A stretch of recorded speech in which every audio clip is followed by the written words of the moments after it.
Folks, welcome back. I'm sorry, guys. I know we're late, dude. Me and Ray haven't had a combo in like so long, so we were just catching up and chit chatting. So I apologize about the late start, but we're here now.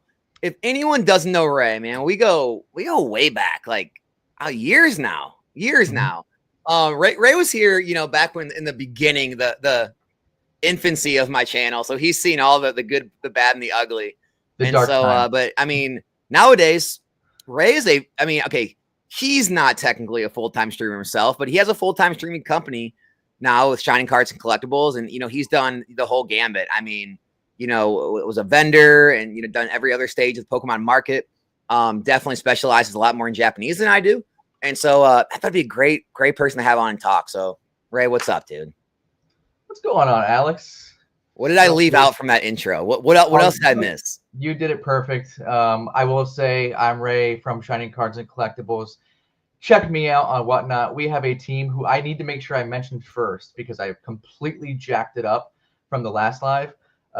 Larry, who I completely left out first. Bierski, Anthony, my brother Dan, of course, and Evan, who runs for us every once in a while. Come check out the guys on Whatnot. That's where I run. But yeah, it's good to see you, Alex. Thanks for inviting me.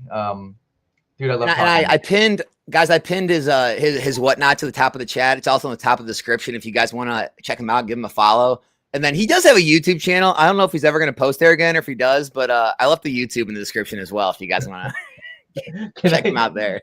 Dude, so Retro was on my ass about about making a video.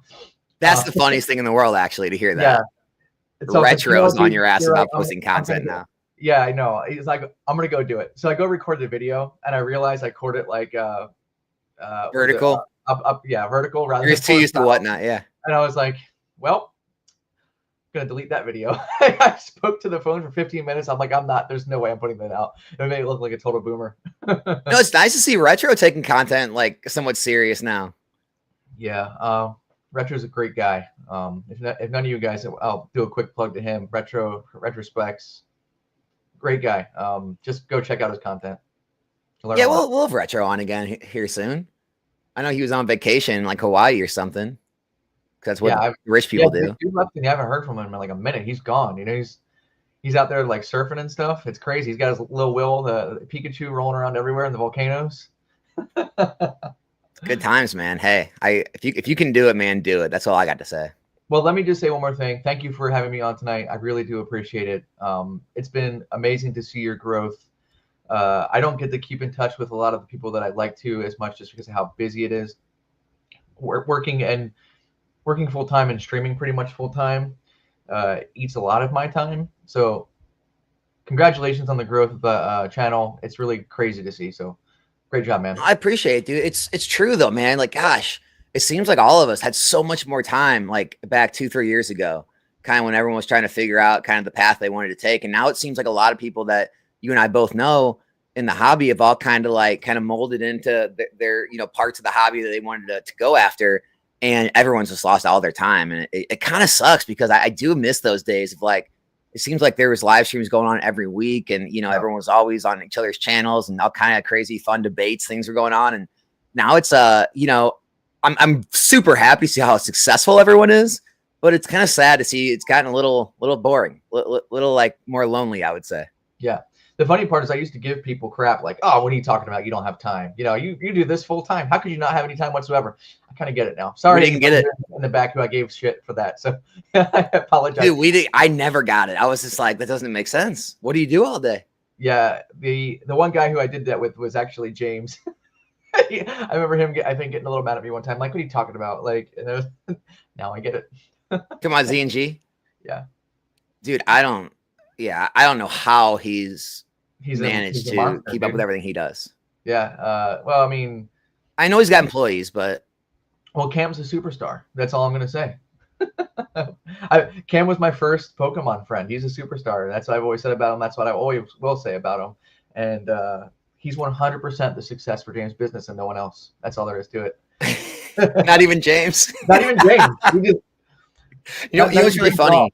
What's funny is the one thing when you tell people are starting to get busy, the one thing you always see go is the content. Yeah. Always. Like it's happened with Dan. He makes much far less content. Obviously, Pokemon USA, the only piece of content he does every week is with me.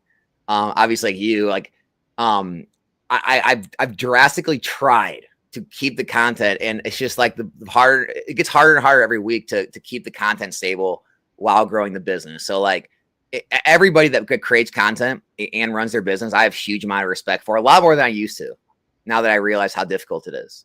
Listen, I'll give everyone credit that you just said there, but the one person I will not, Dan, Mr. B&B Collectibles, absolutely, I will not give any kind of permission to say stop making content, because he just pays everyone else to do stuff for him now. He has plenty of time. I don't want to hear jack crap out of Mr. B&B Collectibles. That's the future name for him. I remember when he would always give crap to Nick, old school, for not making content. And it's just like everyone's kind of with that. I mean, Z&G, you know, James, he posts here and there the card talks and stuff, but you know, even he was like, I mean, he was a really like consistent large creator back before the business got so big, and then the business kind of took him. And you know, I get it, right? Because we all know, like, especially Pokemon YouTube, sure, you know, some of us make a little bit of money, but it's nothing compared to like the actual operations of a business. And so it's just like it makes the most sense when the business starts taking off, like, and you start looking for places you can cut your time before hiring more people. The content is unfortunately the kind of like the passion project that kind of gets axed. Do you remember what James was doing at like with Graded Gem and what had happened to him just getting flooded? What was the number of slabs that him and Lauren had to go through? Because it was just them two at the time. It was some just I don't remember. Ungodly number, like up there. I want to say 30 to 40 to 50,000 slabs over a month. And yeah, it's and those two had to throw in all the information for Graded Gem at that time. And that's when he dropped off. And then that slowly switched into the eBay thing. But I couldn't even imagine that during that period. That was the first PSA spike of like 2021 or something like that. It was craziness. What I love too is like, it's very similar to the Pokemon market or any market. It's just like, if you don't adapt, you die. And I feel like every single person that probably both of us know started out doing something different. Like, I feel like none of us are doing what we started out like trying to do. I mean, never speaking of Z&G, I remember him, like, he was grading cards. He was like ripping, you know, boxes and selling like unweighed packs on eBay and making the content where it's just like, I look at like what Dan was doing. Dan had a whole different business model set up. Like, I mean, I know me, like I wasn't even full time back then. Even when I went full time, I was doing the grading game like everyone else was talking about in the Discords and stuff. And I was trying to make money that way. And I mean, you did a lot of different things. I mean, obviously you were buying and selling, you were vending. Like, yeah, I don't think you ever even thought of yourself to start streaming. I was medium Rudying, dude. Like, that's all I was doing. I just wanted to hoard product. That's all I cared about. Yeah. By the way, how much Fusion do you still have? Have you seen that lately? How did I miss it? I tried to buy some this past weekend. I've been making offers. Dude, you were the Fusion guy. I probably have 6 cases remaining. Nice. I did sell $5.50 a box. I did sell some, and I think at the peak I probably had 7 to 8 cases worth of Fusion, which isn't much for me, I don't think. But back then it was. Yeah, back then it was. That's the problem, is like all the numbers now are like so skewed where it's like the confidence I feel like is so high now. And so like the positions that seem smaller now, back then, that was like, that's a big position. Yeah. For me to still have it too, with being a full-time flipper dipper, have to, you know, move it through whatnot, and I'm a scumbag and all that kind of stuff and evil because I run a whatnot. But no, like maintaining some of that too. Like those are one of my prized possessions, because it reminds me of a time of when I was just trying to be a mini Rudy and say, I don't have the time to do anything like a whatnot. So yeah. My job, I mean, Alex, I was basically following your model of just buying modern, holding on to it, and flipping the other things when I could. Yeah, it's so funny too. It's just like no matter how much you buy, you always end up saying, I wish I would have bought more. Sure. Absolutely. Like, there's never been, that's the weird part. There's never been a time in the hobby where I look at what I have and say, I wish I would have got less. Yep. Like, how is that possible? Especially when when it's something that you have conviction about. If you ask some of what I would deem closest friends in the hobby, I think if you remember, I was always really, really high on Fusion Strike. And you're right. I should have bought more. And there was certainly opportunity to buy a lot more. I mean, all you got to do is just watch Rudy's video where he bought what was it, like $2 million worth of like Chilling Reign and Fusion Strike. Those were the sets he bought. I think Chilling Reign and Fusion Strike, and like no one wanted it. It was $85 a box. When I bought in and got a majority of my stuff, it was like $120 a box. And I got it out of Hobbiesville, and I ordered a ton of it from there. I thought a good deal at the time. I was like, you know what, I gotta buy in now. But like, that's a good. Back when MSRP was a ripoff. Yeah, it's just MSRP is always a ripoff, no matter what, if it's up or down, right? I mean, MSRP matters, folks. MSRP is a ripoff. It's funny. Remember that? Remember how like you'd be laughed at if you bought off Pokemon Center back then? Oh yeah. What are you talking about? It's $100 on eBay. You're paying $143. Are you crazy? Which is funny because I always looked at MSRP as MSRP on Pokemon Center as like the last bastion, the last gate that holds everything. It was always looked that way. It was. Yeah. Now it just doesn't. Well, matter. That's why like everyone, like including myself, will make content on it as soon as we would get close to being sold out. Guys, it's about to sell on Pokemon Center. This is the last chance you have to buy it. Yep. I do wish I did buy a lot more of that because and that's a good life lesson for the chat here. If you have conviction about something, go in on it, because I would have probably bought a lot more if I was like just had the balls to do it, quite frankly.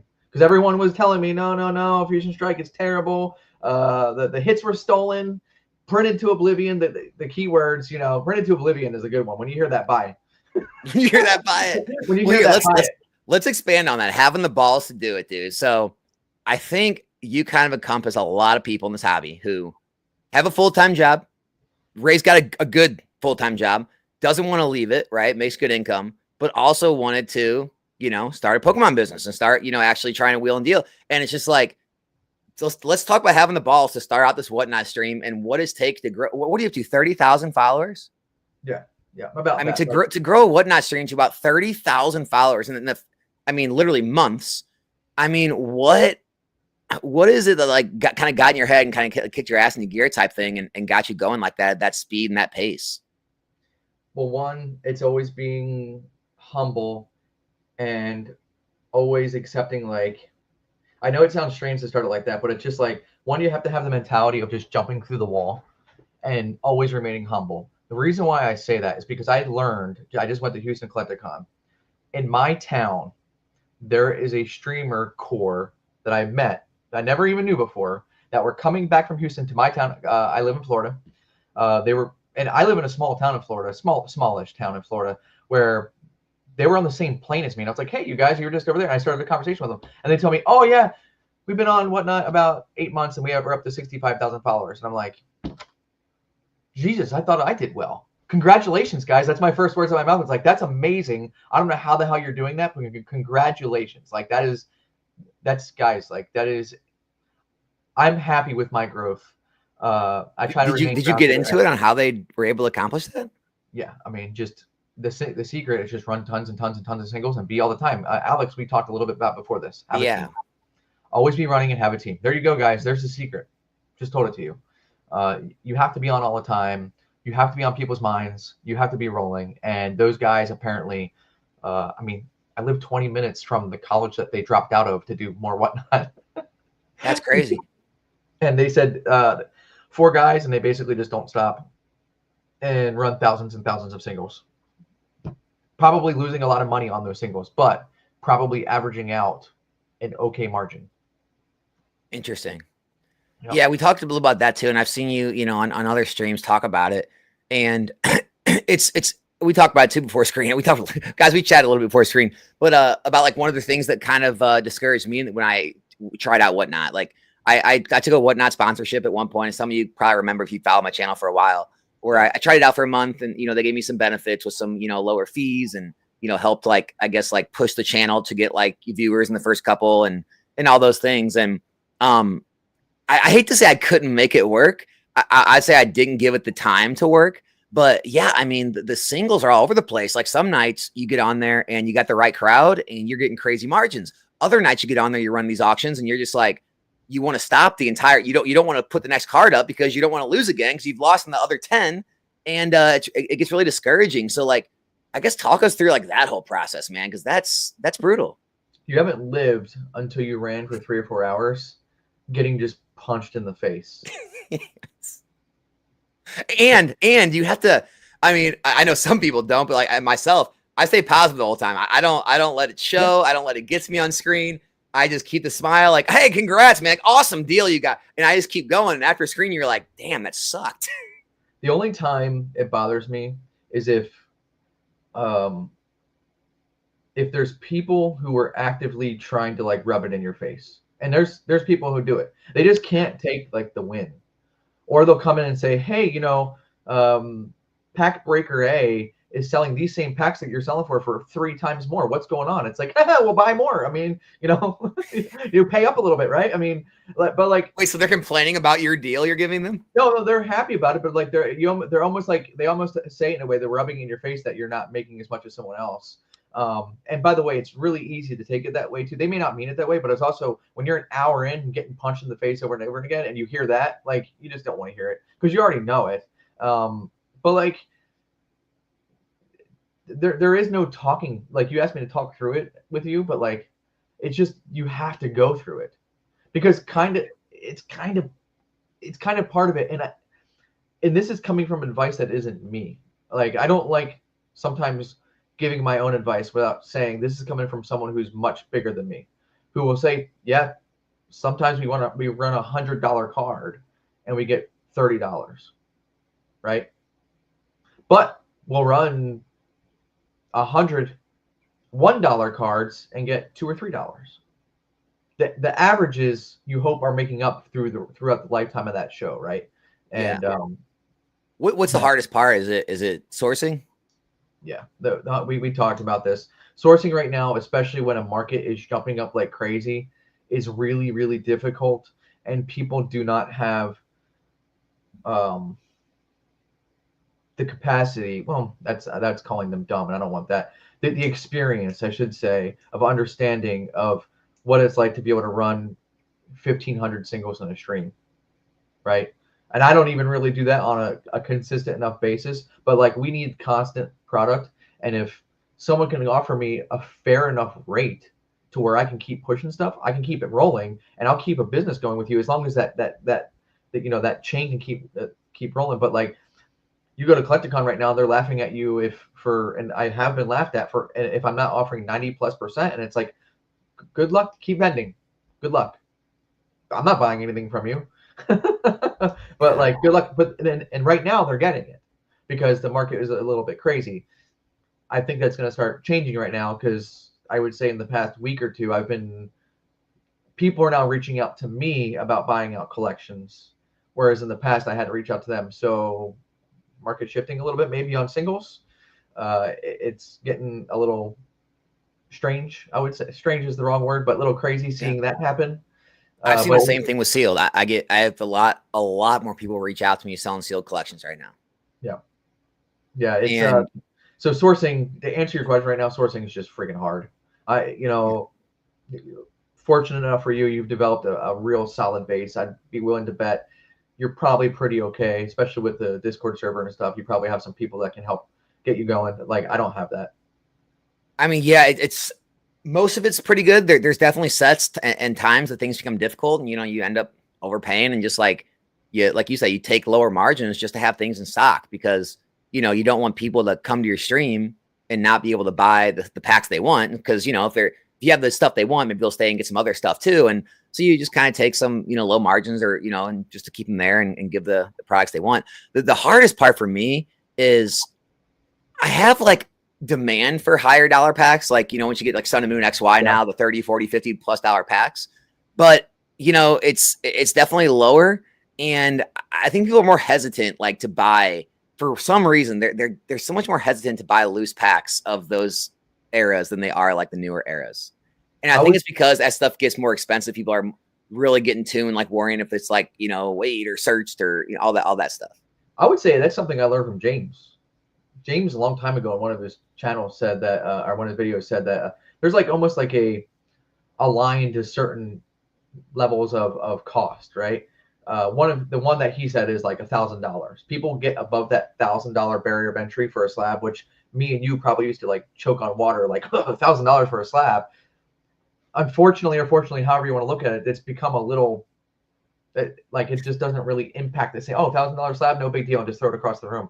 Right. But like that barrier of entry is a lot harder, right? So $10, you're not wrong. $10 a pack is at that level. There's a barrier of entry even for my streams. It's like people are like, I don't know. Like Prismatic is tough to sell on my stream. Yeah. Mason's in chat. I sold all my Prismatic to him.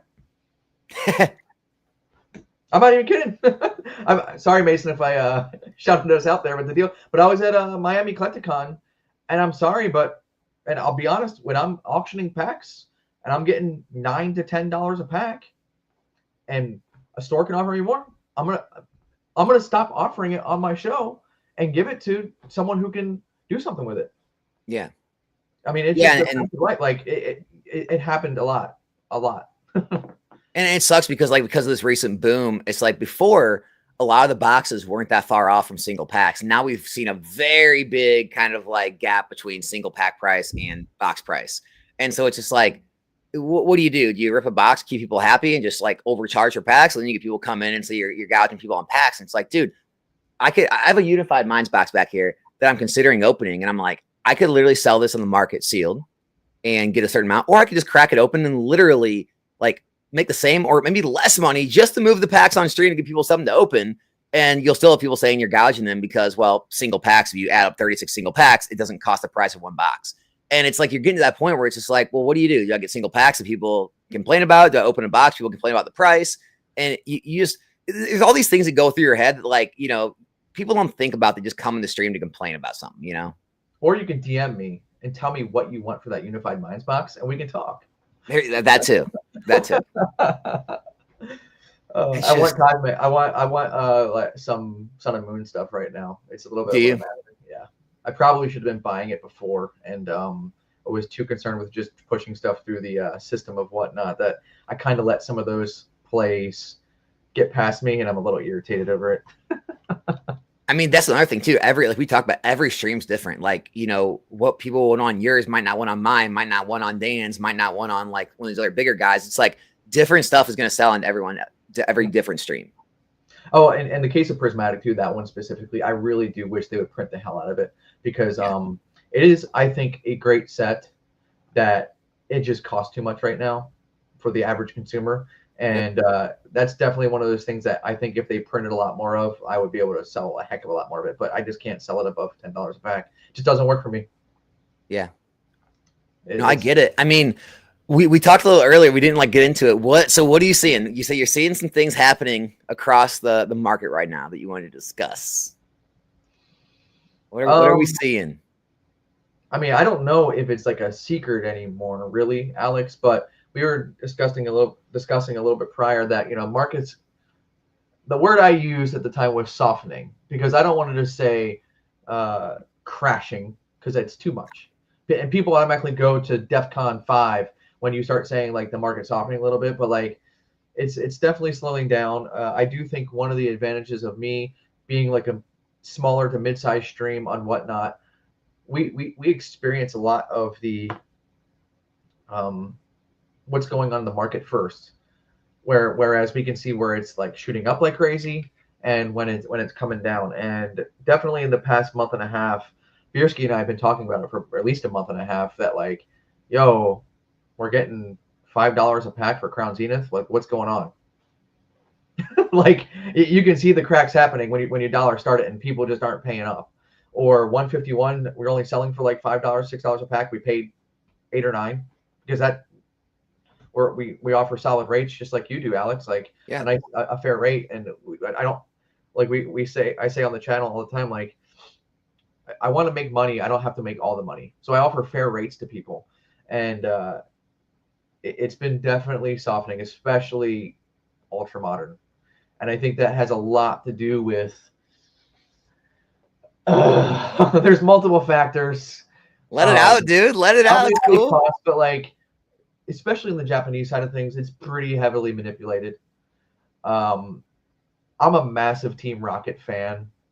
I did not pre-order any pretty much until about 2 days before release of Glory of the Team Rocket, because at 200 plus a box for Glory of Team Rocket a little bit before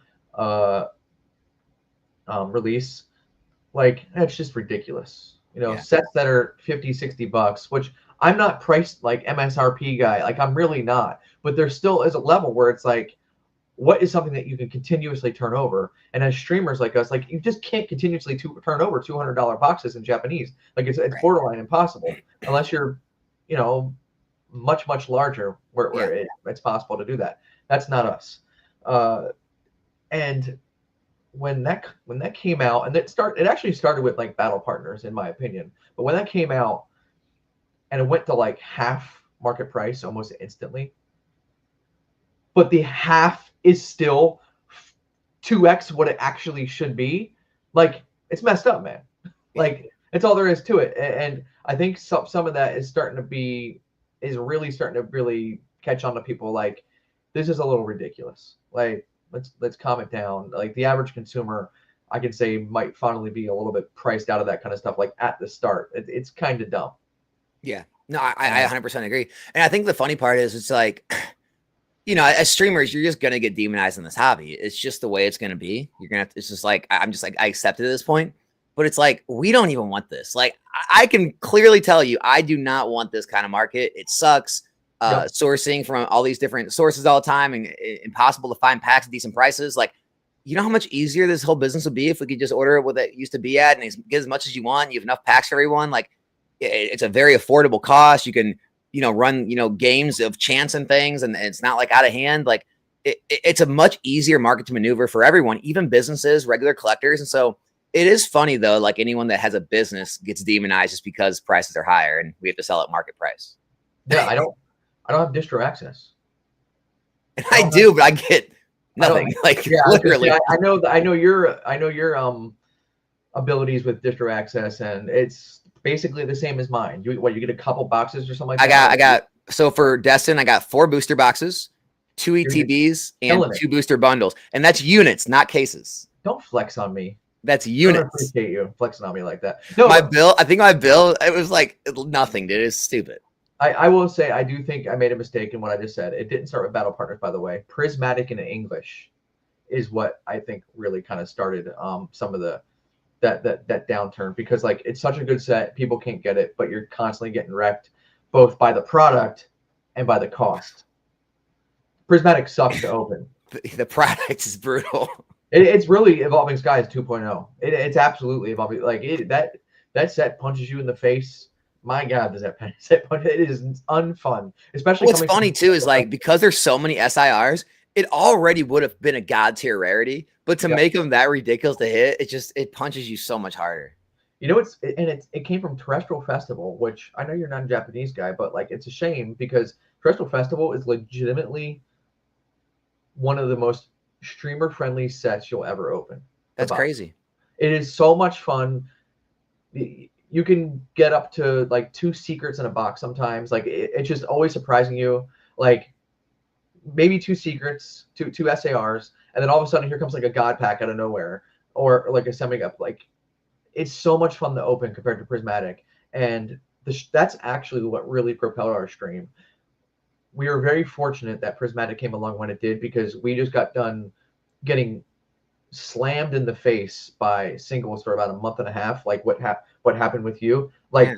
I took singles very, very seriously and got seriously wrecked by them for a month, to the point where, I mean, it was like depressing my brother running it, because it's like you're just constantly like, I'm not even kidding you. Like you can see how downtrodden he was in stream, because he's like, oh, there goes another $1 single that we paid $2 for. Like we were getting bad wrecked. Terrestrial Festival comes along, and I basically took all the capital that I had and put it into it immediately after it did its first initial drop. Had like 500 boxes and was able to basically run a half month to a month with it, and they did really, really, really well. I'm very fortunate. That saved me for a long time, dude. Like, that's still my best month ever was Terrestrial Festival. I mean, here's the thing, like those months will come, it's like, it's kind of how business is. It's like, there's products here and there that'll come, that'll just like almost make your year. And then like, as long as you're getting by with the other ones, you can get along till the next one like that, hopefully. Yeah. So take us through this whole thing. Cause obviously, there's, like you said, most of the successful channels do it, but how is this whole having streamers stream under your brand Some, like your brother, are local, or I don't know if he streams like at your house or at a location that you have. Others stream halfway across the country in some cases. And, you know, I know you've mentioned that some use, you know, product that you supply, some use product they supply. Like, how has it been keeping all of this like straight and all of this kind of on some sort of like uniform, you know, like way you want the stream to run? Is it difficult, or has it been working out pretty well? Well, one, I'm very fortunate. Like, I have a team of pros. Every one of them have their own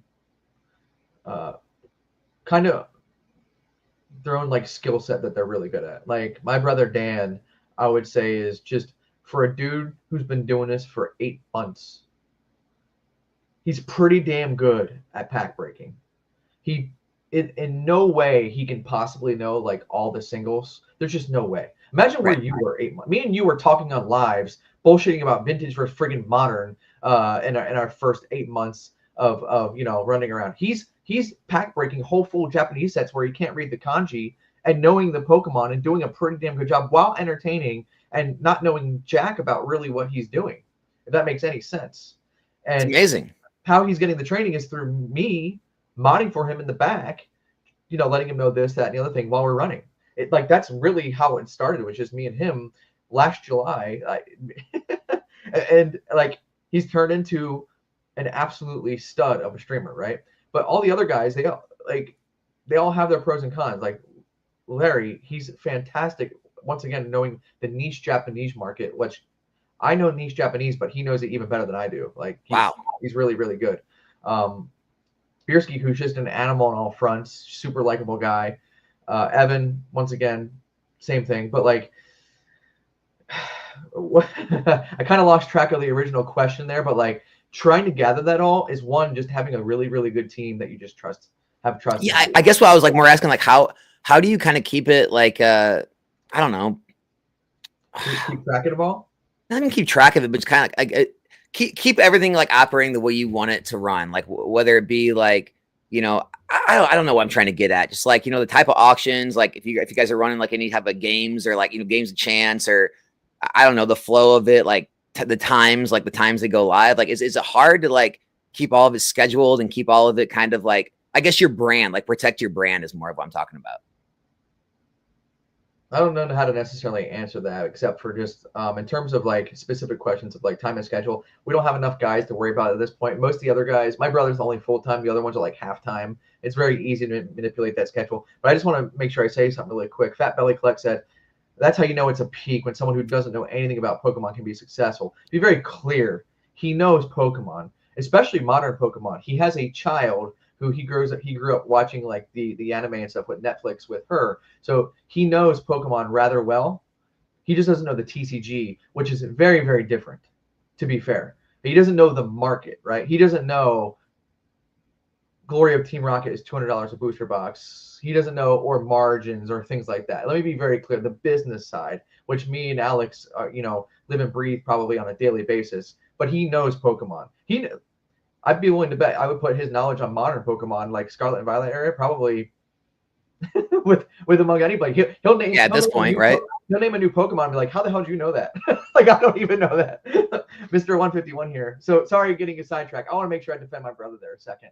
I went full family mode there. Anyhow, the market's always peaking, dude. Yeah. We're always at its peak. I mean, I remember when Team Up peaked back in 2021 at $700. I don't want to talk about that. It peaked. Team Up pisses me off. I wish I bought it. Yeah. There's a couple. I sold it. I was the idiot that sold it to somebody. There's a couple wishes that I could take back. I remember when I sold 2 cases of a Cosmic Eclipse, and I was the highest sale at that time. Remember when they announced that they're reprinting Cosmic? Yeah. And I was like, all right, time to sell. I sold my 2 cases. Never got them back. No. It just kept going up and up and up and up and up. Wait, hold on. Are you saying like even back then reprints didn't like crash the market? Because that goes against everything I've been told on YouTube. Not when it doesn't even happen. It happened. There were Cosmic packs put in flings.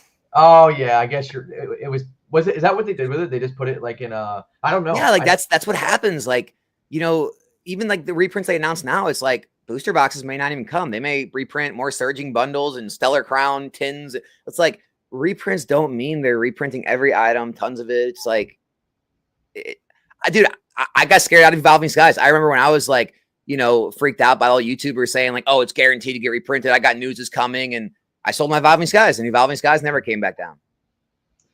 I'm sorry. I mean, I got more, but I had to pay more for it in like the 350 range. Yeah, those are all wishes. Yeah. Anyhow, I left off that question. I don't know where the hell we left off. I'm sorry. I mean, is there just so you haven't had any like issues with like I guess like the streams not going the direction that like you would want them to go, like for your company? Like you've never had those conversations? Like the reason I'm asking, by the way, I'm not trying to put you on the spot. The reason I'm asking is because I'm obviously in a spot where I'm maxed out. Like maybe I could add another night, but I'm pretty maxed out on time. I stream for like, 5-6 hours a night, 5 nights a week. And, with everything else I do with the business and content wise, I can't really do much more. And so like, I've been thinking of ways to expand. And so like, I'm just trying to pick your brain about any like hiccups you've gone through with it. I think the management of people is just always something that is kind of constantly evolving. And, no matter what, I mean, if you maybe let's just say you bring on some more people to help you, or if you even want that, I don't know. Some people don't like to necessarily give up that control, but like, good example, because I think it's now finally open and out and stuff. So I think we can talk about it. Yeah, Bierski did a live on it, but like, we were planning on going a certain way and going heavy into something, right? Like a lot of dollars. Whether it was, I think it was slabs at the time or something like that. I'm trying to think of the exact plan. I'm sorry, I don't remember. Just know that it was going to be a pretty capital intensive thing, and Bierski was going to be kind of like leading whatever that was happening. Well, like a day later, he calls me, and they found he was sick, and they found a mass in his chest. There's absolutely nothing you can do in life to prepare for something to where when someone thinks that they got sick and just have pneumonia, and all of a sudden they have to go in surgery for a week later because they have to make sure they're pulling whatever cancer may come out of his chest. And I just dropped. I'm sorry. I know what it was, and I don't think I can actually speak to what we did. But just know what we did was going to require a lot of focus, discipline, and time. And I just lost what was going to be my second full-time guy at that time. He went from 40 hours a week to 0. For very good reason. I will never bitch and complain about Bierski all of a sudden just stopping. And I hope he doesn't mind me talking about this right now, and I don't think he will, because when he told me, like, I'm on the I'm on the phone with him, like getting ready to choke up, because I consider him like family at this point. Yeah. I'm choking up him telling me that like he just went there and he's basically has cancer or possibility of cancer, and he can't run. And it's like, okay, well, we just made all these plans and stuff's in motion, and now we can no longer do that. So that's where I say the management of people, like there's stuff that's just going to get thrown your way that you can't control. So you like, dude, you just got to take it. You got to take it like on the chin and just keep rolling with that. Like you're going to get hit with those type of things. But like in terms of growing, you need the people. You got to expand wide, right? And you need the people to keep rolling, because the longer you're able to run and beyond, the more that you have people, they're on your mind, and vice versa. You need to just keep that brand out there at all times. Yeah, and so like you've had no hiccups with like obviously if you're doing singles, you have people that are cross country running their own product, this and that. No issues with like condition of cards or shipping issues, nothing like that. It's been pretty stable. Actually, no. No. I mean, every once in a while you get like a lost package, but like for real, like it's kind of crazy. Surprisingly, every once in a while you get the guy who messages you and complains about something, but like it's all been awesome. It's very, very trivial. I wish I could sit here and say.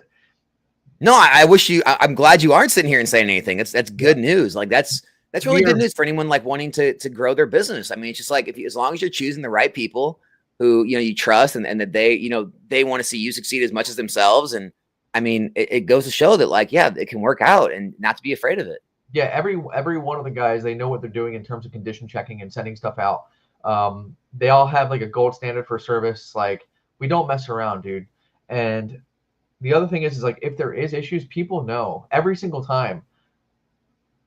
Like, if someone sent me a message, Alex, we're about to go live, and you sent me a message like, yo, dude, this box, came crushed in the mail. Can you and it's like legitimately jacked up, and it's someone that's been around. Like, I trust that they're not screwing me over. Like, Yeah.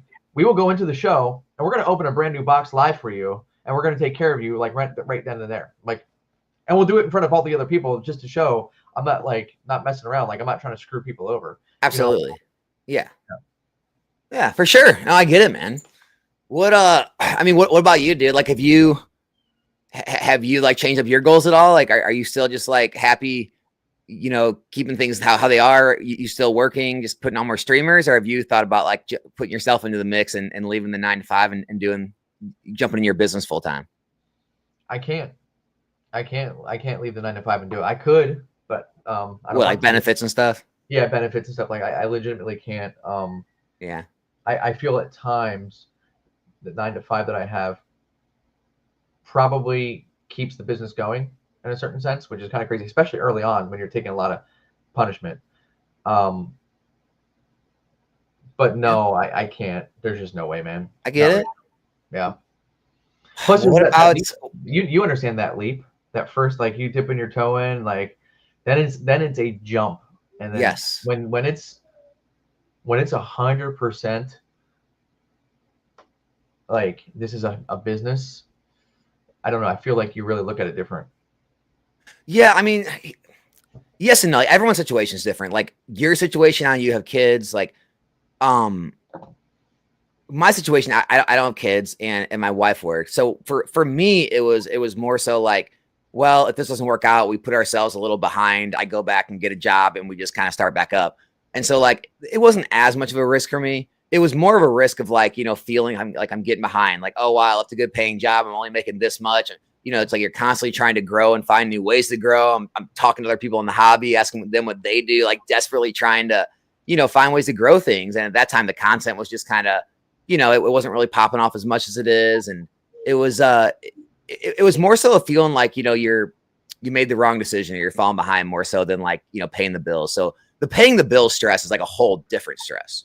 Yeah, I hear you. So I couldn't imagine that. Like, I don't know. I'll be honest. I don't know if I could have made the jump if it was like between paying the bills or not paying the bills. Yeah. There's just, there's enough time. There's enough hardship, paying the family full time and making sure that they're taken care of, that I don't need it added on myself too. You still enjoying it, man? You still enjoying the hobby? You haven't gone full like corporate, have you? Have full business? 1 second. Sorry, I gotta go check something really fast. All right, go ahead. Man, how's everyone doing in the chat? We will definitely take questions, guys. Don't you worry. I see all you guys in the chat. Who we got in here? Someone saying Earn. It's funny you mentioned Earn. I was gonna have Earn on. Was it last week? I think last week, and he had something come up with his kids. But no, we're gonna have Earn on. So yeah, we'll have Earn on in the future. We got Ray tonight, man.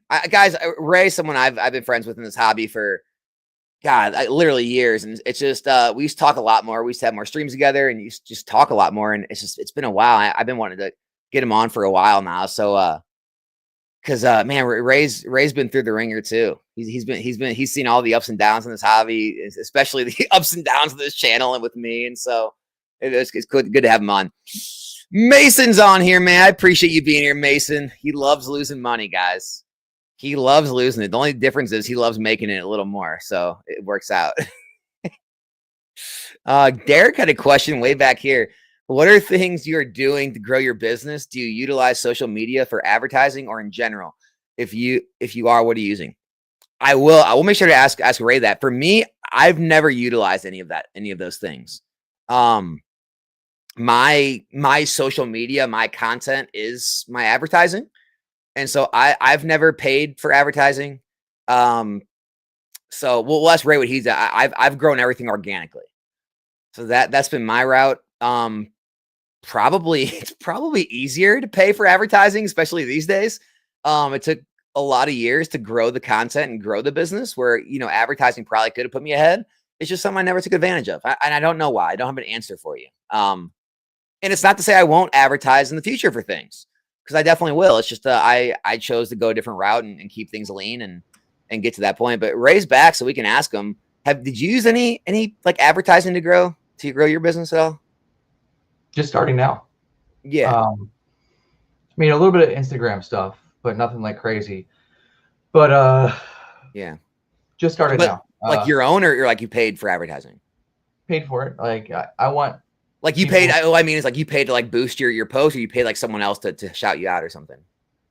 Both. Yeah. Oh, okay. And it's funny. It's actually just happening now. Legend of Luke.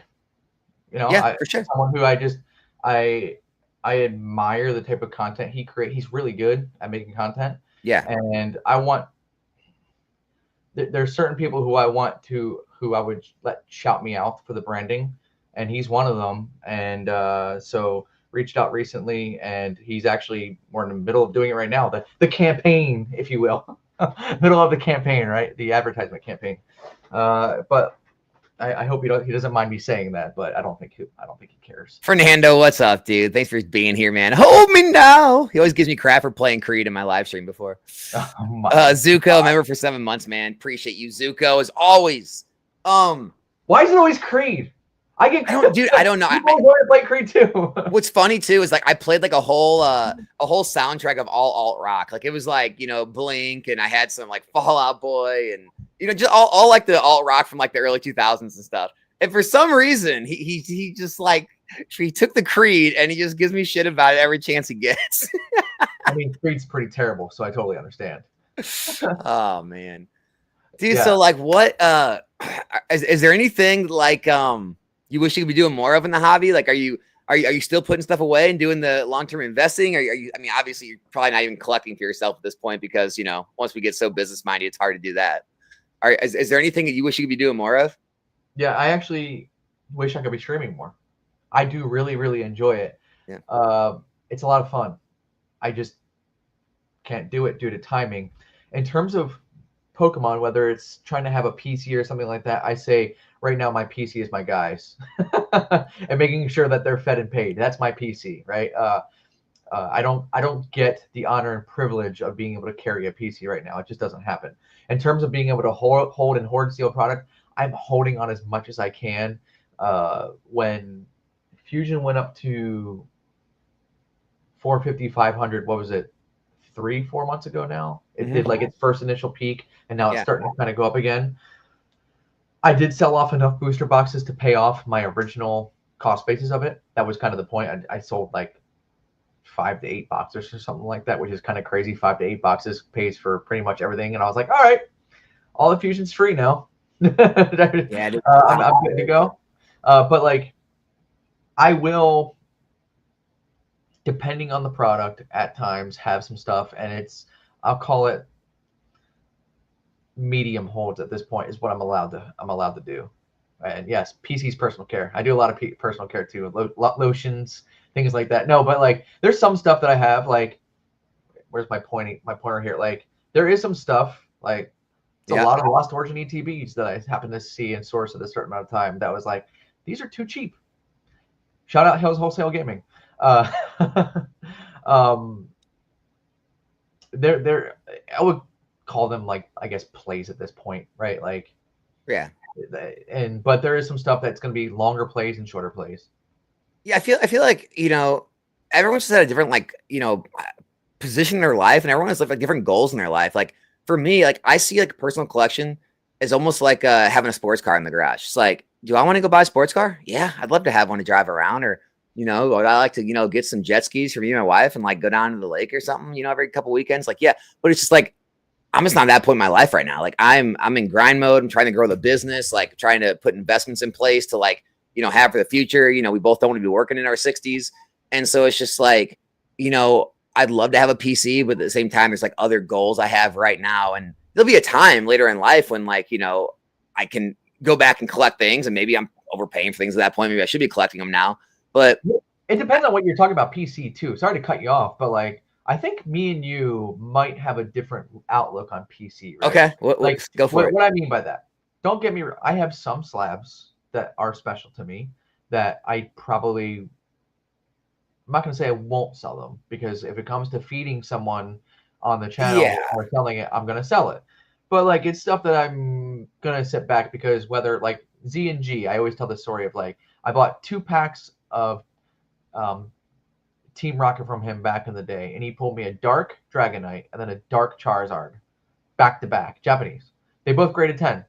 I took the dark Dragonite and I had it signed by Mitsuhiro Arita and Okala. Had an awesome time with that. That has since sold, the doodle, but I kept the other card that he signed for me. And I had actually the 3rd card signed. The 3rd card, you're going to laugh, was signed for, I took a card for Sam, Master Set Games. At that time, we were doing a little bit of business together, and I wanted to thank him. So I said, hey, send me a card. I'm going to go see Arita. I'll sign it for you. So I sent that to him. And I think that's one of those cards that like he would keep. And that's the point. Is like there's stuff like that I would cherish, because it was more of like an event type thing that I got, rather than, hey, I'm keeping this forever, for that's what it is. I have not been able to sell that Dark Charizard though. It graded a PSA 10, and it was just so much fun. I always remember being on that stream with James, and I said, F it, let's do 2 packs. I got the hit of the box. It was amazing. However, where I say I think me and you might align in terms of a PC, which also happens to go with a business thing, I would say what's a lot more fun of a PC for me is having like my case of Unbroken Bonds, or my cases of Fusion Strike, or my cases of Brilliant Stars. I really just enjoy having that sealed product, and I think you do too. I don't want to put words in your mouth, but like there's something about having a sealed product that is just fun to me. I don't know. A lot of people like say it's meant to be broken. I don't disagree with them, but maybe some at a later time. And I've just always had the affinity for like the sealed type product. That's it. I've been that way since day one. Even when I got back in the hobby and I started collecting again, the first thing I went to was sealed product. Like my shelves used to have like all the WotC theme decks. Like I had all the sealed theme decks from base set all the way through Gym Challenge. Yeah, they're awesome. Yeah, I mean, I started getting like all the sealed packs, like from base set through Gym Challenge, and I got like the sealed Southern Islands binder. Like I loved like having sealed stuff, and I eventually moved into slabs and singles, but like it's just, I don't know. I think it's just in you. I think it's just ingrained in you what you enjoy, and I think it gets demonized, especially nowadays, because like it's seen as like you're keeping product from other people, you're keeping the cards from others, and it's just like, dude, not everyone likes the same stuff. It's like, hey. Maybe someone, again, going back to the sports car thing, maybe someone buys a sports car and they just like to, keep it polished and shiny, and maybe they can do a car show here and there. And other people are like, dude, you should be driving that. Like cars are meant to be driven. And it's just like, okay. Or someone buys a really expensive watch and they keep it most time in the safe. Maybe they wear it like once a year, but other people are like, dude, it's supposed to be made to worn, made to work. It's not made to sit in a safe. It's like, well, that's your opinion, right? It's like, it's your opinion. Well, sealed product is meant to be set on shelves. That's where it starts at Walmart sometimes. Dude, here's the thing. Sealed product on a shelf looks so much better than like slabs on stands. Yeah. Come on. It does. Like, especially some of the older pieces that actually have some sort of like or to throw some accolades to the Japanese product. Yeah. Some of the Japanese product looks really beautiful. It's funny. I actually handed my brother a Japanese pack today, Jungle Japanese pack, which if you guys never seen a Jungle Japanese pack, they're gorgeous. Yep. So it's base set. Have you ever seen it, Alex? You know what I'm talking about? Yeah. So I used to have all the, it's another thing I had all the Jungle or all the first gen Japanese packs sealed too. They're beautiful. Back in the day. Like the art on them is just gorgeous. Anyhow, I do have one more thing I want to bring up in terms of a sealed item that I will probably keep for a long time, and that is the Team Rocket Returns theme decks with the Jesse and James on them. That I have. I love those so much. I bought them. Those have seen some appreciation here recently, huh? Yeah, I bought them at an auction way before the first boom. I think I got both of them for like $80 each, which I thought were a steal. I have no idea what they're at right now. They're actually sitting like in a bin right now because I probably should display them because they're awesome. But the Team Rocket Returns theme decks with the Jesse and James on them is just they're top tier, absolutely top tier. So I guess I do have a PC. I'm a hypocrite. Sue me. Yeah, I mean, I definitely anything I'm given as a gift, I won't sell. Like it's obviously like I just won't sell any gifts. Yeah. And then like I mean, I hate using the term like won't sell for other things because it's like there's things I've told myself I wouldn't sell and they hit a certain price point and I sold them. So it's just like for me, everything unfortunately does have a price except for gifts. I'm not going to sell something someone gave me, but anything like that I've bought myself or I have in a collection, I've sold if it hit a certain price. I mean, I guess again, everyone's got different goals. Like everyone's got different things they enjoy. For me, like one of my goals has always been I want to reach financial independence and if that means like I can't really have much of a personal collection while I'm trying to reach that, and that so be it. Like other people, they just enjoy with their life. They have a job they don't hate, and they're fine doing that until they're 65 years old or whatever, and they're 55, whatever it is, and they just want to use their disposable income to buy Pokemon. They're putting enough in their 401ks, and they don't care. And that's a whole different scenario. And it's just like neither way is right or wrong. And I just feel like anyone that there's a lot of people that like demonize you, like, oh, you don't even have a PC, you're not even a collector, you don't even care about the hobby, you're just for the business. It's like, no, it's just like they're just different times, different seasons. You're telling me you're not a true collector? True collector, dude. I'd love to be a true collector again. I would. If someone just dumped like $5 million on my porch, I would be a true collector immediately. I promise you. You're not a true collector? If some like distant aunt would just leave me millions of dollars, I would become the biggest true collector. You'd be so true. So true. No, but like in our positions, folks listening, we can't and logistically we can't have a PC right now. Maybe there may be some special items. So I can speak for Alex. Logistically speaking, I'm sure he would love to have more stuff that he can hold on to, just like me. But we have to cycle product. Fortunately, to get it in your guys' hands, right? But it's not easy. I mean, working capital. I mean, especially like here's another thing. As all this stuff gets more expensive, it's more expensive for us, and so like the working capital has to keep going back in the business to get this stuff. Yeah. Maybe you'll come a time when everything drops, and like then maybe you have a little extra money sitting around because now you're paying less for product and things. But that's just here. Let's go into that. Like, it just doesn't seem like it's anytime soon. I know we talked about things kind of softening, but like, I mean, honest opinion, do you see these prices coming down anytime soon? Yeah, of course. Of like modern, like Scarlet Violet sealed stuff and packs. And I always use, when I'm predicting, I like to make sure that I always have some sort of reference point for someone who's a lot smarter than me. Guys that me and you probably look up to. Rudy, if you watch this latest video, he put a G word guarantee to it today. I saw that. That was a video today, right? Either today or yesterday. I saw that though. Yeah, he actually said guarantee, which you don't say. It's just something you don't say. And if Rudy's talking about it, there's probably a facility of knowledge that he has for him to say that. Right? So, going back to the conversations that I've had with my team, me and my team, and I said this earlier, we've been talking for a month and a half that the market's softening. Like, I don't think it's any kind of surprise, but just to be clear, like that doesn't mean cracking and falling down. Like, it just doesn't mean it. Like, I still think the hobby is very, very strong, right? It's still good, but that doesn't mean that stuff needs to be going for 500,000%. Yeah. Right? I mean, like, it's all percentage gains. Like, it's back in the day. Remember when the guys were selling vintage at the time were complaining, like, oh no, my first edition Pikachu Jungle isn't selling for $500 anymore. I only can sell it for $300 when I paid 5 cents. God damn it. I can only make when I paid 5 cents. I can only make 400%. I can't make 700%. This sucks, guys. What are we doing? No, it's all within like a containerized situation. Like, you can still make money, still be smart with your plays, and it's still strong. The hobby's still strong and selling, but like, it just may not be ridiculous, and that's okay. That's okay. Dude, Dan, I remember I was having like a conversation with Dan, like a text conversation with Catch 'em All Collectibles.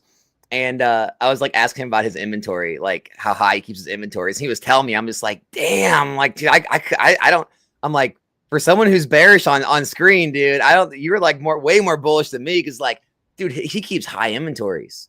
And I'm like, dude, I've been keeping mine pretty low because like I never know when it's gonna like start to fall. I never know when reprints are coming. And so like I'm more willing when like inventories get low, if they get low too quick, I'll pay someone express shipping to overnight stuff to me and just eat the shipping cost to get the packs than I am like holding thousands of packs, because I want to hold thousands of packs of prismatic and then a massive reprint hit. And now I'm upside down on thousands of packs. Like, so like I've been very like, strategic about keeping my inventory levels lower, just kind of waiting for anything like that to happen so I don't get caught type thing. Well, what I would say is Dan's earned that, Alex. Oh, I know. Dan's been in this long enough. Nothing but respect to the big guys doing what they're doing, who's been in here and who's kind of, in a way, paved the way. His response was great. His response was I'm into all of this at such a low price that I don't even count all the appreciation. Everything's up right now is real. So if it comes down, that's me thinking it comes back down to normal margins. And I'm like, that's a good spot to be in. Yeah.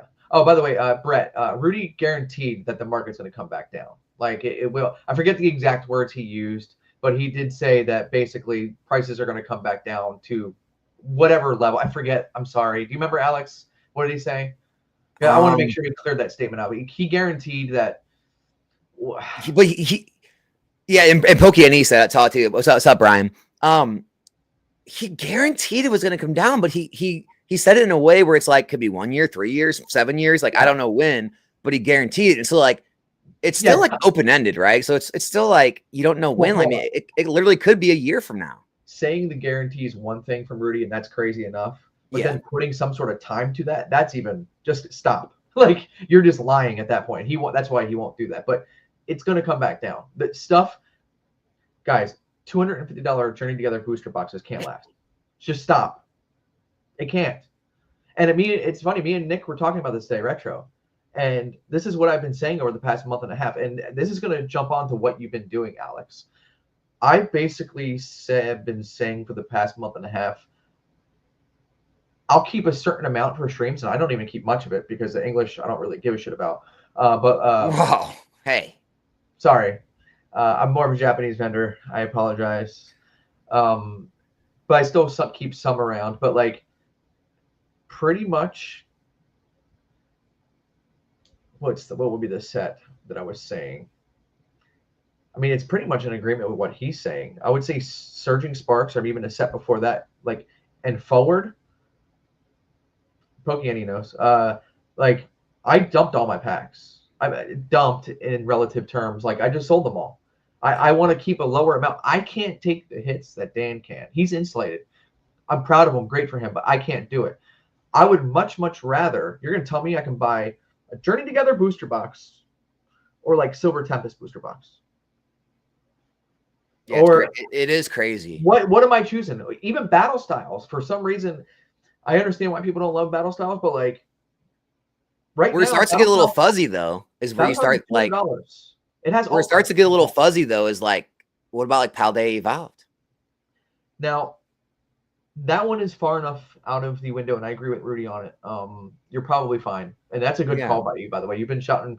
Well, it's like it starts getting fuzzy when these sets get close to that 2-year mark, and like Pokemon has so much more they need to reprint. You start thinking some of these may not be as crazy pickups as it sounds like. I know it sounds crazy to pick up a 1.5-year-old set or whatever for over 200, but this is kind of where we're at, unfortunately. I would get I agree 100% with Rudy. The first 4 sets of Scarlet and Violet are probably fine. You're probably okay. Past that. And my favorite out of the whole Scarlet and Violet, but besides one, everyone loves 51. It's S tier. Boom. Everyone loves it. Stop. Okay. Yes. It's at the top. No one's disagreeing. Temporal Forces is friggin' fantastic. And no one talks about it. No. I always equate that to the Fusion Strike of Scarlet and Violet. Dude, Paradox and Temporal are the fusion and chilling. I don't love chilling, but I agree with you. I mean, it just seems like it's along that line, like because chilling and fusion are like, or chilling especially is just pumped with so many alt arts. Paradox Rift is just pumped with so many hits. It's like, they're both not appreciated in their time. It's kind of weird. Stellar Crown 2 with the Bulbasaur and the Squirtle. That set, those 2 cards are really, really good. Yeah, are really, really, really good. And that's not even being like a Kanto boy or whatever, but like having that set, I like seeing stuff where people like think from like a set collector position. You had that Charmander, the badass, I call him badass Charmander, Angry Boy release in Obsidian Flames. And then you have Stellar Crown coming out a little bit later. Like, to me, that's a connection to where you can see those cards rise up because people want to collect probably those 3 cards. They're amazing, those 3 cards. Hold on, stop right there. I got to ask, because I got ripped apart for my take on this. And so we didn't talk about this beforehand. I want to get Ray's legitimate take on this, and for me or with me or against me. What is your take on the investability of the PC ETBs and the PC ETB promos at the current price points on a lot of these sets? And what I'm talking about is the sets that the PC ETBs are in the mid to high 2s, 3s, 400s, and where the promos are literally 10s going for hundreds, if not over $1,000 on some. Like, I made a video saying I think a lot of these are probably like hitting ceilings. I think a lot of these are not going to be good investments, and I got creamed for it in the comment section. So what's your take? Am I off base, or how are you seeing that? They can cream me next. I have sold all my Pokemon Center ATVs, but one set. There's one set. Can you name 151? No, Prismatic. What? Obsidian Flames, Pokemon Center ATVs, I think right now and into the future will be the one set that will consistently just go up. Yeah. Even PC ETVs. There's always one. There's always one outlier, dude. Right? Like, that Charmander's really good. That ETB design, if you look at it with the Charmander on it, is really good. Then Pokemon, go on eBay right now. Go find Pokemon Center ETBs of Obsidian Flames. Yeah. You can't find them. The cases are it's funny because, like, people like, they'll clip my videos and be like, he said it was a good investment, but they'll give me like some video I posted like a year ago. And it's like, well, yeah, when everything's $50 to $100, it's a great investment. When things are $300 to $400, not as great. It's like when things change in the market, your opinions can change. And I think a lot of people have a hard time understanding that. Is like price points can determine like what your opinion is. Absolutely. I mean, you're like, put it this way: do I want to buy a team up box for $7,000 for an investment? Why wouldn't I put $7,000 into other things I think can double in the same amount? Like, do I think it's going to go to $14,000 before something else? Like, I'd rather probably buy Evolving Skies probably before that right now. No, but you learn from that, right? And what I mean, so one, let me just say, PC ETBs, I want to answer your question very, very black and white. Absolutely not. I'd sell all of them. Get your money out of them while you can. I'm going to be wrong in some capacity because sealed product is probably going to go up over time, and some of them are going to go up, and people are going to point to it and say, but look, but if I was to put any money into any of them, it would be the Obsidian Flames. I do feel that is a very special box, just that one for PC ETBs. Boom. I just want to make sure that we're very clear on this so that I can get roasted in the comments as well. I got your back, Alex. Okay, like, I'm with you. Hey, it wasn't a setup. I wanted your honest take because I just like to get other takes to make sure I'm like, not the only crazy person. I'm not afraid to put my money where my mouth is. But I'll tell you a funny story with some PC ETBs. I just sent off some PC ETB. Well, I sent off a whole bunch of sealed product to a friend and to sell at a store. And he gets a consignment off me. Sometimes you got to use your outlets, right, of a store. And I accidentally sent a case of prismatic PC ETBs. He opened it up. I thought it was Build and Battle, Brilliant Stars, Brilliant Battle boxes, and I just wanted him to sell those. And he opens up. He's like, "Bro, you got PC ETBs in here. You cracked the case." I'm like, sell them. I don't care. I don't want them. I'm good. What are they? That's crazy. And I've been just sitting in it, and it was sitting in this room. I just didn't realize it. I actually wrote Build and Battle Brilliant. Someone would have been pissed or happy with that one, but I wrote Brilliant Stars, Build and Battle on the side of it too. So it was just hilarious. So sorry, what was the follow-up question to that? I apologize. I just wanted to make sure that my thoughts were out there. I got your back. I'm with you. But Obsidian Flames is, I think, a great set to invest in, as well as the ETB is awesome. Yeah. I mean, I didn't really have a follow-up, but I am thinking about, like, so obviously, like, so me and Ray have been like in this, in this whole content, like, investing debate thing for a long time. So the big thing, like a couple of years ago, was always like modern versus vintage. And, it was like, it was a whole lot of like, it's so different now because the disbelief in modern's gone. Back then, there was so much like disbelief that modern Pokemon could be investable, especially sealed products. It was so everyone was sold. It was overprinted and 90 sports cards, all that stuff. So my question is like now, do you think because of having these multiple like run booms and busts and like modern, continue to hold so well, especially with XY, Sun and Moon, now Sword and Shield, do you think because of all those different like, metrics now and all the confidence, I mean, do you think it's one of those things where it doesn't fail and these price points like just hold up and everyone continues to like, I guess, buy in because they've seen it now happen so many times and the confidence is so high that it's going to happen. Whereas when me and you were doing it, it was still kind of like a gray market. Like, I don't know, this is super risky, but if it pays off, it's going to be huge. Now it's like, well, yeah, $200 a box, the payoff might be as huge, but it's like a much more almost, again, not guaranteed, but a much closer to a guarantee than it used to be because of all the data we have. Yeah, I just think from what you and I used to talk about 2, 3, 4 years ago, the sea levels have risen. And one of the guys actually in your chat said it like it's what I used to say. I remember I said that to Jake Pokenomics, that there's a new normal, right? And sometimes we don't know what the new normal is. And it's funny at the time. I remember, what did I said that for? It might have been for the Japanese boom at the time. But like, I want to say that when I was saying it was the new normal, we still experienced a crash a little bit after that. And it did come down a little bit. But like the sea level rising is just like everywhere, man. I didn't think coming from the 2021, we'll call it the COVID boom, coming from that we'd see another boom 3 to 4 years later that would be equal or more. And in a different way. That's the crazy part. Well, remember, everyone called it the Black Swan event. Swan event. Never going to happen again. But it didn't, though. That's the thing. It didn't happen again. This is almost worse. Yeah, it did. Technically, it didn't happen again because it didn't happen in vintage. Right. We might be on our way to doing that again right now because a lot of money is shifting, in my opinion, from modern to vintage. Absolutely. Depending on what you want to call vintage, right? There's a lot of money flowing in the Sword and Shield and Sun and Moon right now. A lot. And this is where I wanted to make your point. You said something about, are you going to buy $7,000 team up boxes? I would probably advise against that, but it's probably going to go up. Taking that same $7,000, though, I would rather have 3 Cosmic Eclipse boxes. Because I feel like you sometimes see those lagging indicators. Like, clearly Sun and Moon can hit $7,000 a box. Team Up's proven it. Okay? So, let's understand that Cosmic Eclipse can probably get there. Buy 3 of them now.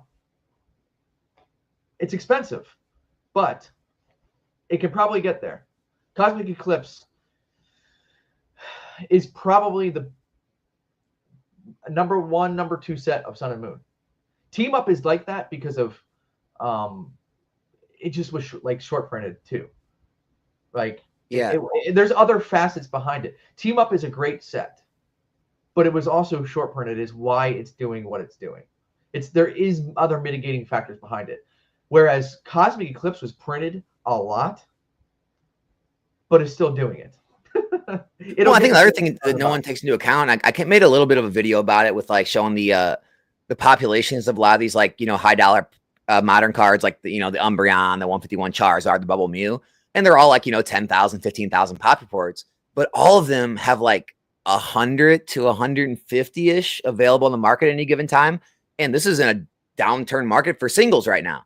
And so it's just like, that's always been one of like the big factors for people like, kind of shitting on modern is like, oh, there's so many of these boxes out there, so many of these cards out there. It's like, well, all that really matters is what's on the market though. Because if, you can say, hey, I saw this guy with a warehouse of Evolving Skies, or, I saw this guy, he's got all these. It's like, that's great. There's this many on the market. If this many sell, the market price gets pushed to here, and now they're a $2,000 box. Doesn't matter how much this guy has.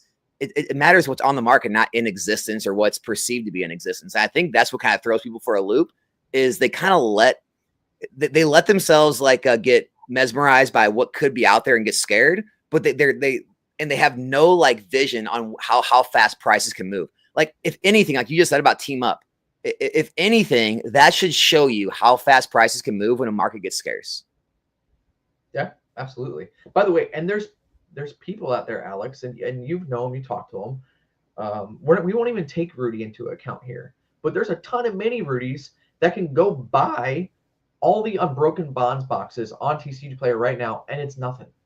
They don't give a shit. They go throw it on a credit card and they pay it off the next day. They don't care. They throw it on the credit card to get the points, to get the extra cash from the cash back, and then they just go sit on it because they just wipe the market of unbroken bonds in a day.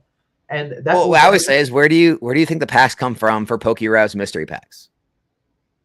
Gotta come from somewhere. Yeah, sure. I mean, but all those guys, like, it can happen like this, and people don't want to believe as someone, I'm sure, Alex, you were there at once, and me too, but you don't want to believe that can happen, but it can absolutely happen. But like, even with the thoughts though, you have a guy like Rudy because he's so public about it, and you know what he has at like Fusion, a ton of it. You know what he has of chilling. Like, you can actually point to that one warehouse that's in Jacksonville, Florida, because he's telling you about it, right? Yeah. But he's not gonna dump it. He's not gonna do it. It's not in his best interest. He doesn't care to do it. I don't want to speak for him, but like, I think he's smart enough and would never do that to the market. Put it this way. Yeah, I hate to, because I don't like to give anyone any information out, anyone's names, because it's not my place to tell people this, but there's people out there that they can move out of an entire position. And I mean a large position. Let's say 500 boxes. Let's say you have a 500 box position, which is, umpteenth cases, right? They can move out of it with a click of the button and blast it out to customers and sell it out. And guess what? No one even knows it moved, because you can sell it to a bunch of people, a few boxes here, a few cases here, little by little, sell to 10, 20, 50 people. And everyone gets a little bit, gets dispersed, never hits the actual TCG Player eBay market where everyone looks at the charts, and boom, just like that. And then now it's not one person holding it all like Rudy. Rudy can run a Patreon sale, sell every Fusion Strike box he has to his 3,000, 4,000 Patreons, and now they all have a box each. And now guess what? Everyone's got a box. So there's no big giant whale to crash the market anymore. And I think people, they don't like to think in that way. They just think oh, it's going to crash one day when this big whale dumps. Like, there's other ways to sell product than just making a TCG Player listing for 5,000 boxes. It's not how it works. Yeah. Like I said, that's what I was saying. That it took me a minute to understand the scale at which some of this stuff really happens.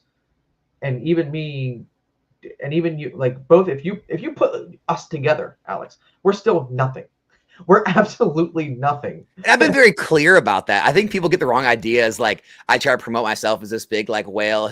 Dude, I've been a regular dude from the very beginning who's just trying to make a living in Pokemon. And I believed in this as an investment, and I put away as much as I could with whatever income I could scrounge together. I have no way, shape, or form a whale. I have done consult calls with people that dwarf me in their values. Like, I'm not there. I'm not there. Yeah, I pay for consulting services for some of the friends. Just be like, what are you doing? Yeah. Please throw me a lifeline.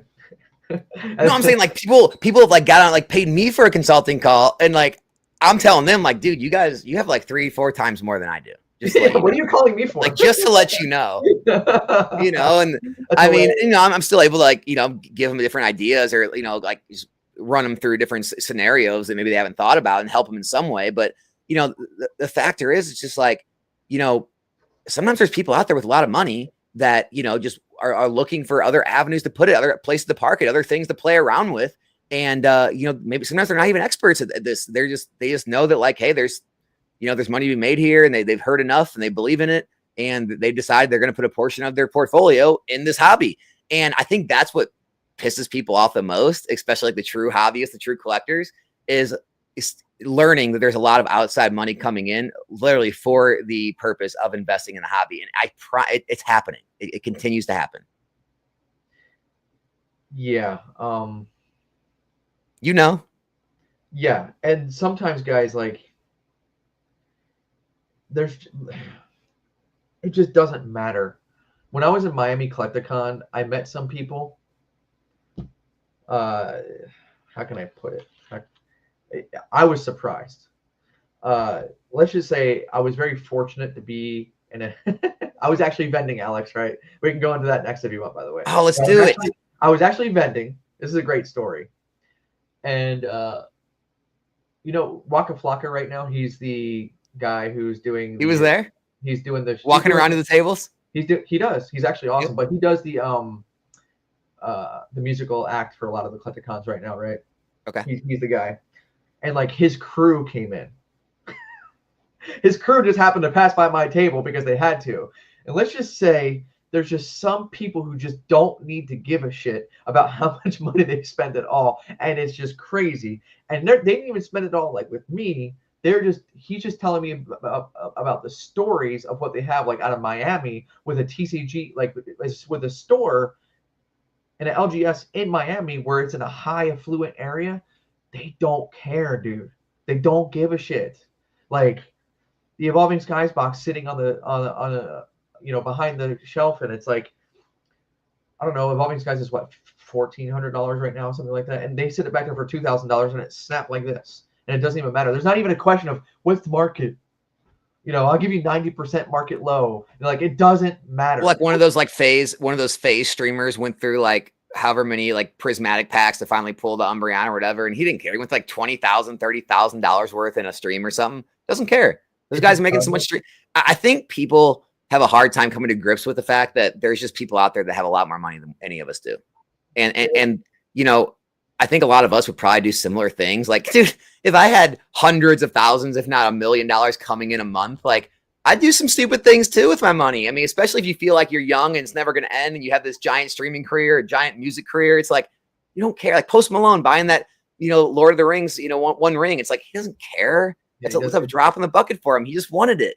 And I think regular people have a very hard time coming to grips with like, if people with money want something, they just buy it. So to add on to the example, they actually bought me out at my table, and I only had one table, right? Because the goal for me, Alex, was to go. What did you have? I just brought some sealed stuff, a lot of packs. Now Mason helped with that a little bit at the time. That's where I sold Mason some of the packs. He basically was like, hey, you know, when they're done buying you out, just let me know. Sorry, Mason, I'm throwing your shit out there, but like, let me know when they're done. I'll buy the rest of your packs. So they just wanted to buy it to open, I guess, or? No, I mean, they have a store, right? Oh, not the Waka Flocka guy. No, but it's their store. Like the guys, like it's their store. Now they did open some stuff there too, and it was like. Oh, you mean they own a store? Yeah. Oh, I didn't know that. Okay. I don't kind of like I think Tom Brady opened a sports car store, right? Like I don't know if it was 100% Waka Flocka's store. Yeah.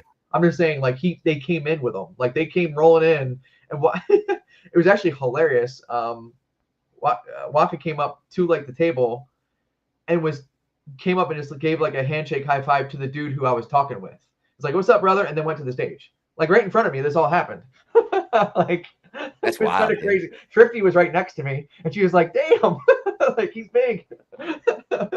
But like wild, dude. And yeah, it was just like, hey, we really like what you have here. Like, how much for all of it?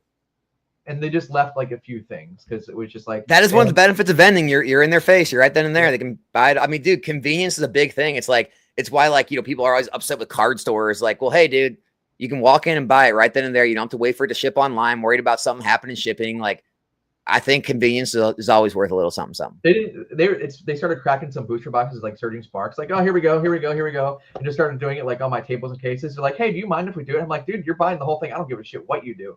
Have fun. Here's some sleeves.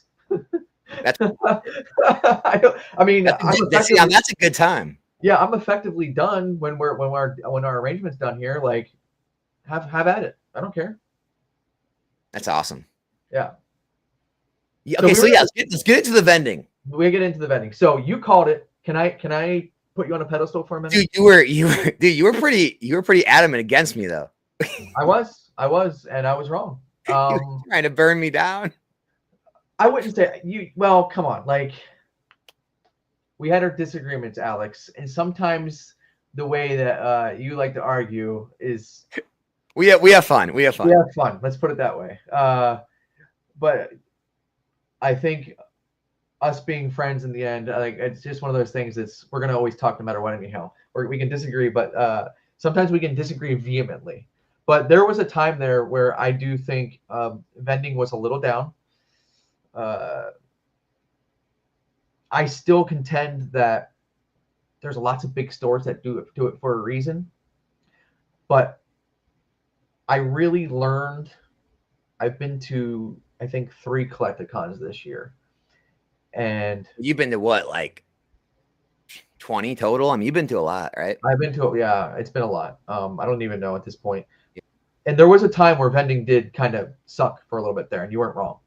However, as someone like yourself, as someone as myself that has issues with sourcing, I do think right now vending is a little bit back on the table for a play. Now, I wouldn't go crazy. You know, if it costs you $3,000 or $4,000 to go to LA, it's probably not worth it, right? Be smart about your choices of vending. But that's really the only way right now that I'm seeing some people able to source and to take in product at what I would consider a fair value for the vendor. Whether it's someone that like yourself and me who just want to flip back on a stream. What do you think they're getting right now? I've seen like 65 to 75% at tables. That's what they're getting. Good. But they will not sell back for anything less than like 93%, which is like, I'll just go buy it on eBay. Thanks. Yeah. And make it easy for myself. Like that is legitimately, those were the numbers, guys, in Miami Collecticon. That's what I was getting. Like, hey, how much you trading in for? Oh, I'll give you like 70 to 75%. No, I've heard similar things from other people. Yeah. Yeah.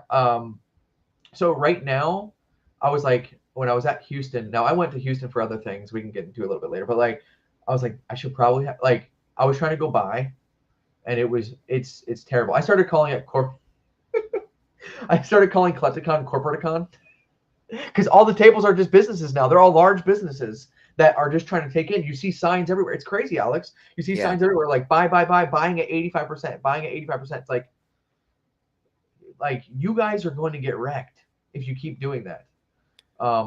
Yeah. That's I think a lot of people are going to get wrecked, you know, if the market drops. And like, I'm not trying to use a scare tactic. I'm not trying to scam people. I want fair values. I'm probably overly transparent, quite frankly, but like, you keep taking it at like 85, 90%. When that market suddenly drops, you are going to get destroyed. Can you believe that I put those posts out for 85% slabs on Instagram and I get shit for that even? Dude, I can't believe people act like that's unfair and I'm ripping people off at 85%. Like, dude, that's what you're getting on eBay after fees and shipping.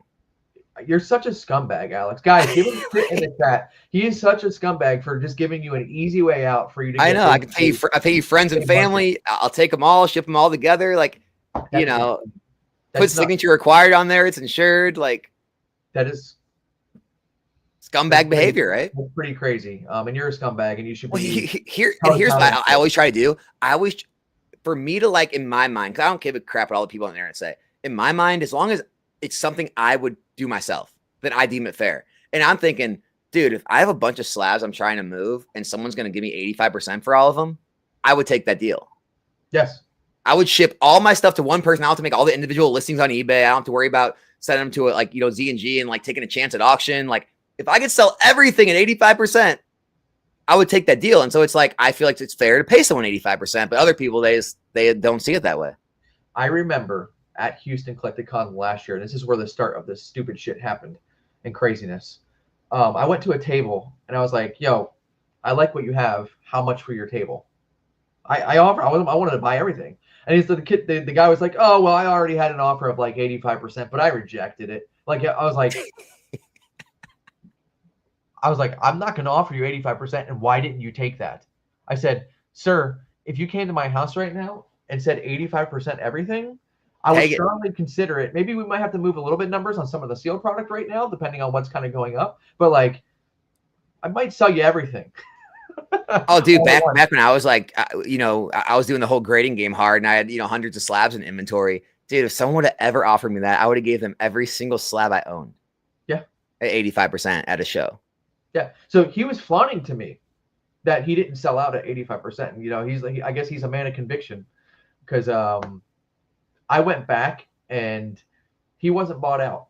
and he had told me that someone was coming to buy them at 85%, and I wasn't going to talk to him again. Like, I'm all set. Like, I'm good. But maybe it was a BS story. Who knows? Well, clearly it was, because he wasn't bought out. But like, I don't know what the hell. I mean, if it's a negotiating tactic, it's a terrible one. Because like, it's just not going to work. Guys, leave any comments in the chat if you guys want us to take any. We'll hit some or questions. We'll hit some questions if you guys want us to take some.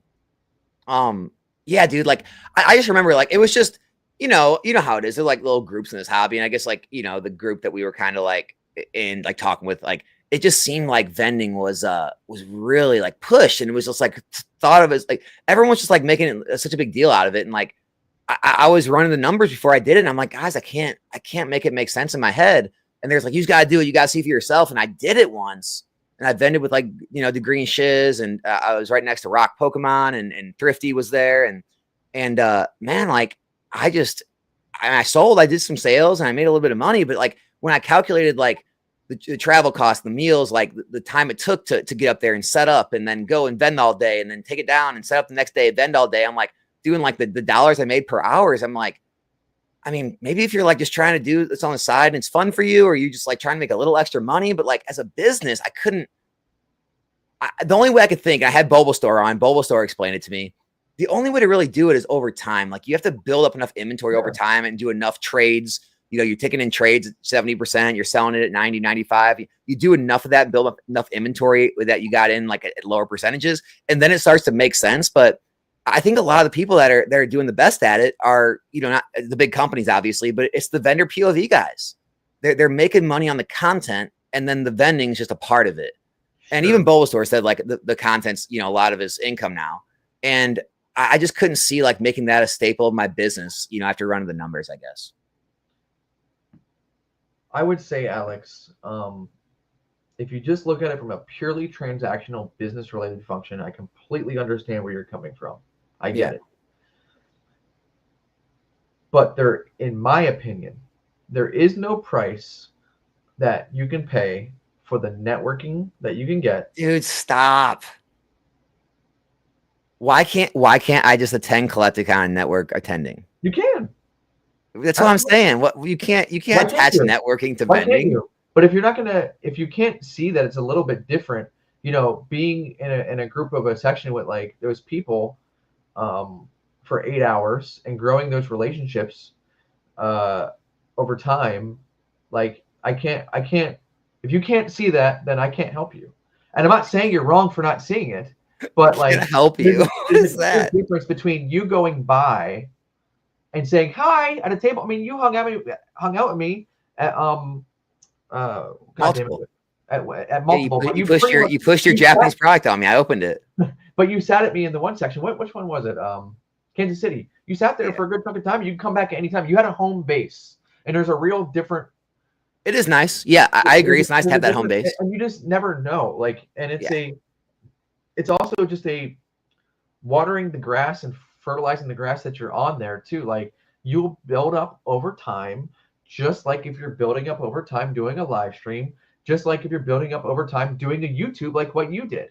Like, whatever you invest that time into doing, it should pay dividends in the future. And if you didn't see it with vending, I understand, because like there was a time where it dropped off a little bit, just like there's a time where maybe sealed or singles drop off a little bit. But there's values there right now for one of the few spots where you can take in at a decent percentage, and people don't bat an eye because you're a vendor. In fact, sometimes they'll even tell you, they've walked up to me and said, hey, I know I have to be at this type of percentage. I just want that slab that you have. Yeah, for sure. Yeah, that's definitely the benefits. You're going to have shit shows. I've had shit shows. Kansas City, where we were at, it was a terrible show. Everyone always talks about never going to Kansas City. I go because it's like a 3-hour drive for me. But yeah, no one ever likes Kansas City. And what's funny is the venue is so nice. Yes. Like it's one of the better venues I've been to. It really is. But the show is always bad. I broke even on the very last transaction of that show, I broke even going. Someone came up and they just bought like it was a Dream League booster box, a couple Dream League booster boxes that I paid $60 for, that they were going for 800 to 900 at that time. And I broke even basically going, but by someone coming up and buying 2 Dream League boxes at the end. I didn't sell shit like pretty much that whole other time. But then you get like Miami, which I drove over. Yeah. And sold $14,000 of a product in a day. I'll caveat it by saying I think local always makes sense. If you can drive there, go home at the end of the day, all that cuts out travel costs, hotel costs so much, where then you could be much more profitable. I agree. Yep. So love you, buddy. I'm glad we can disagree and also agree at the same time on things. Oh, dude, always, man. Dude, if you can't go at your friends, who are you going to go at? Go at people online and have everyone hating each other. MP, Alex, I asked the other night, the stream was ending, but I bought 6 LO ETBs, 22 each. Would I be better at this point to sell them locally and buy an LO booster box instead, and then put what's left towards another Sword and Shield box? Well, Ray just stacked up a bunch of What ETBs are those? Lost Origin and Obsidian Flames. There you go. He's literally exactly what he's asking. Are you looking to trade that in a new product, or are you holding those ETBs? So may I offer advice that I've given to a friend recently who just came to me, and he has right now a portfolio probably around $300,000 of sealed product. And he asked me my advice on it. And I looked through the listing of what he had. And I said, sir or madam, I won't say anything and give anything. I'll make sure it's completely anonymous.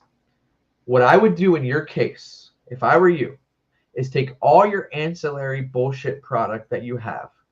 What I mean by that, your triple pack blisters, your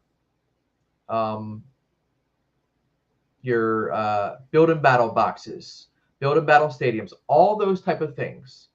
Sell every one of those and put them into some sort of booster box that you like.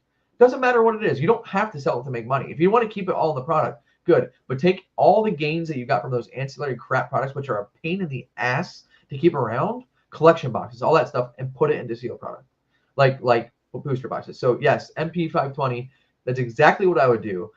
In my case, the reason why you see many cases of the ETBs there is I have different plays that I have to do with them on stream. So that's the reason why they're still there. But I bought them for $50 each at the time. I'm okay with where they're at. What are they at, 100 now?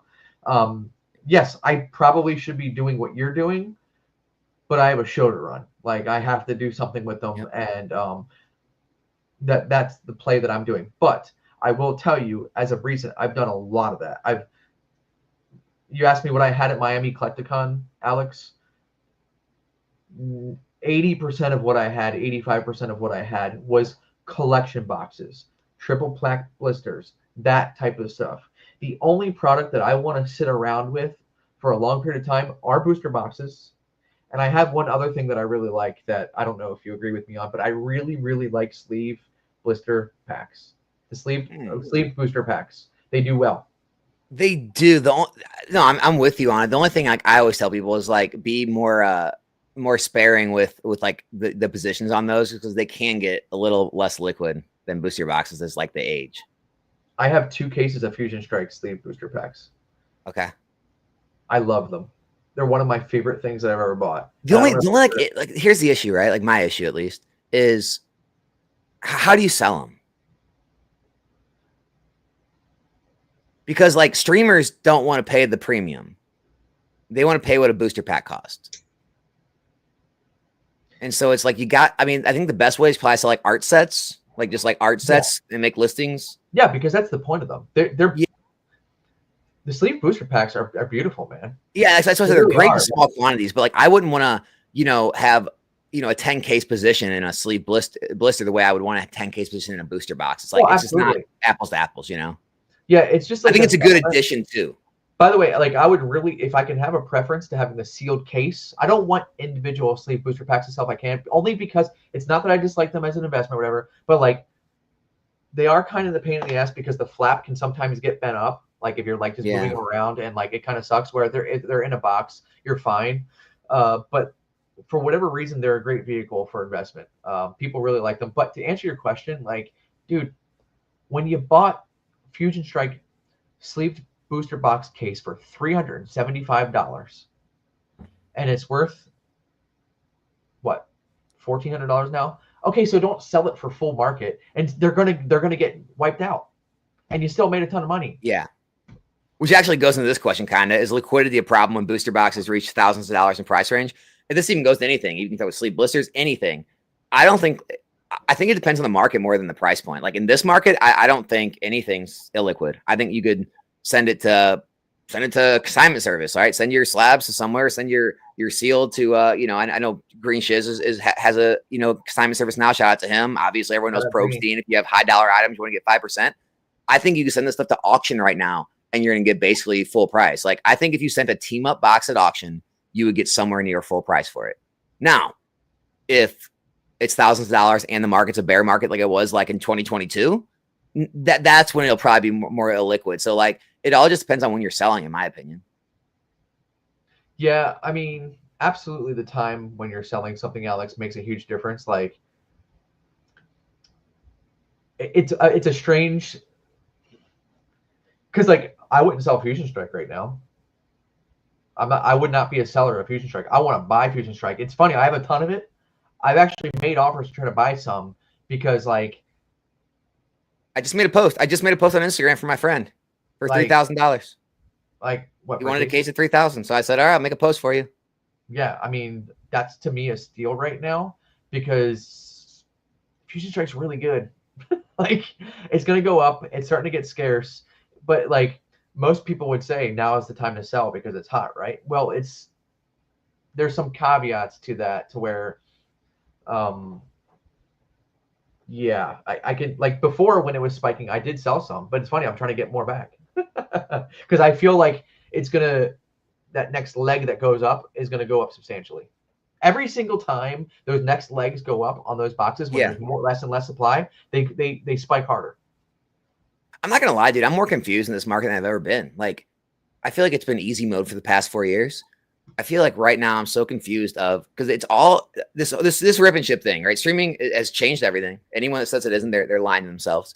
And it's going to be interesting see how it all kind of like works, because it's like, well, you know, the amount of packs are being ripped is obviously part of the reason there's no product available.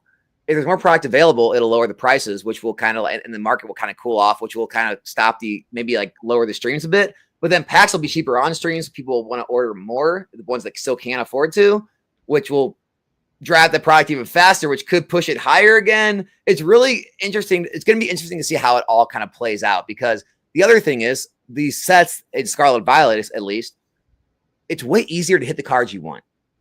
And that is always really inducive of pack opening, where it's like, yeah, Evolving Skies, people want to open it because they want to pull that Moonbryon. But if there's like, you know, a bunch of cards in the set that are all worth money and they're a much higher probability of pulling them, those packs get opened a lot more, which could, you know, dry them up faster and raise the prices. So it's like, there's so many things going on right now that like, I'm just unsure, you know? And so it's like, people say, Alex, you can't be really suggesting buying a box of $200 right now on these Scarlet Violets. This is a good play. It's like, I don't know. I mean, are there better plays out there? Probably. But if you're saying in 3-4 years, if this keeps up in anywhere, shape or form, is it not going to be double the price at 400 plus?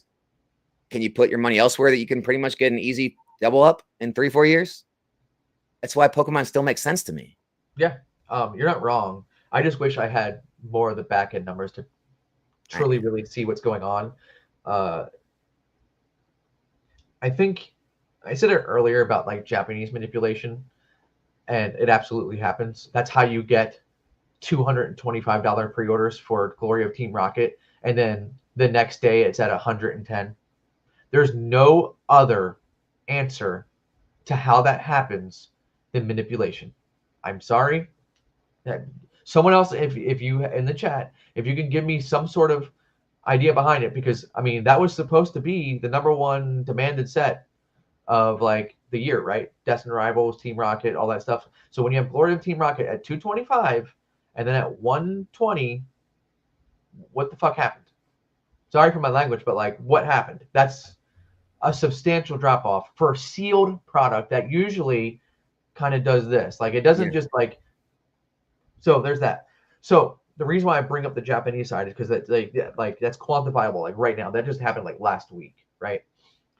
I would love to know on the back end distributor side of the English, what's being held back, right? Because like right now, as you know, some people when they're buying from distro you can get like a booster box and you have to buy like a theme deck, like or like a case of theme decks and you can get a booster box. It's well, like now it's worse. Now you have to buy like some card game no one's heard of. Yeah. So like, what's actually being held back, right? Because like they're Pokemon Center is the last bastion for MSRP, right? That's that last gate until shit runs wild. But if distro is kind of the first, and if they're controlling what gets allowed to go out, and you don't think that those guys are talking to each other, you're crazy. Now I do know some distros sell it all. I've talked to some people and once it's gone.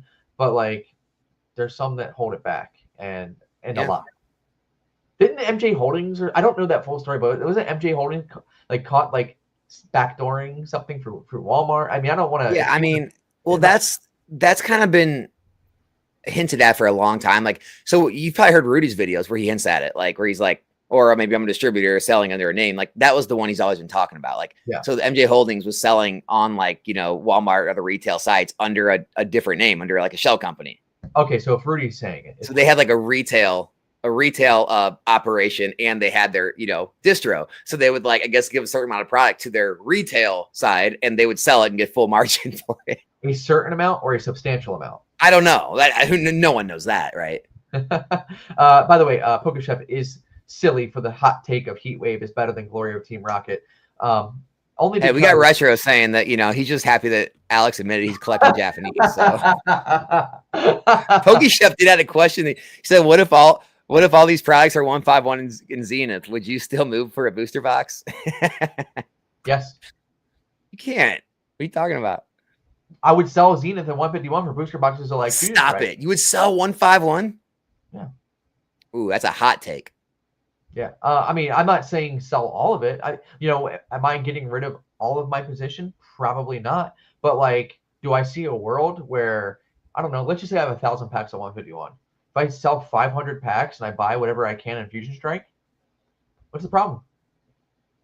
I mean, I'll tell you right now. Especially since Zenith went from $5 a pack to freaking 10 in like 3 months. Sell it all, man.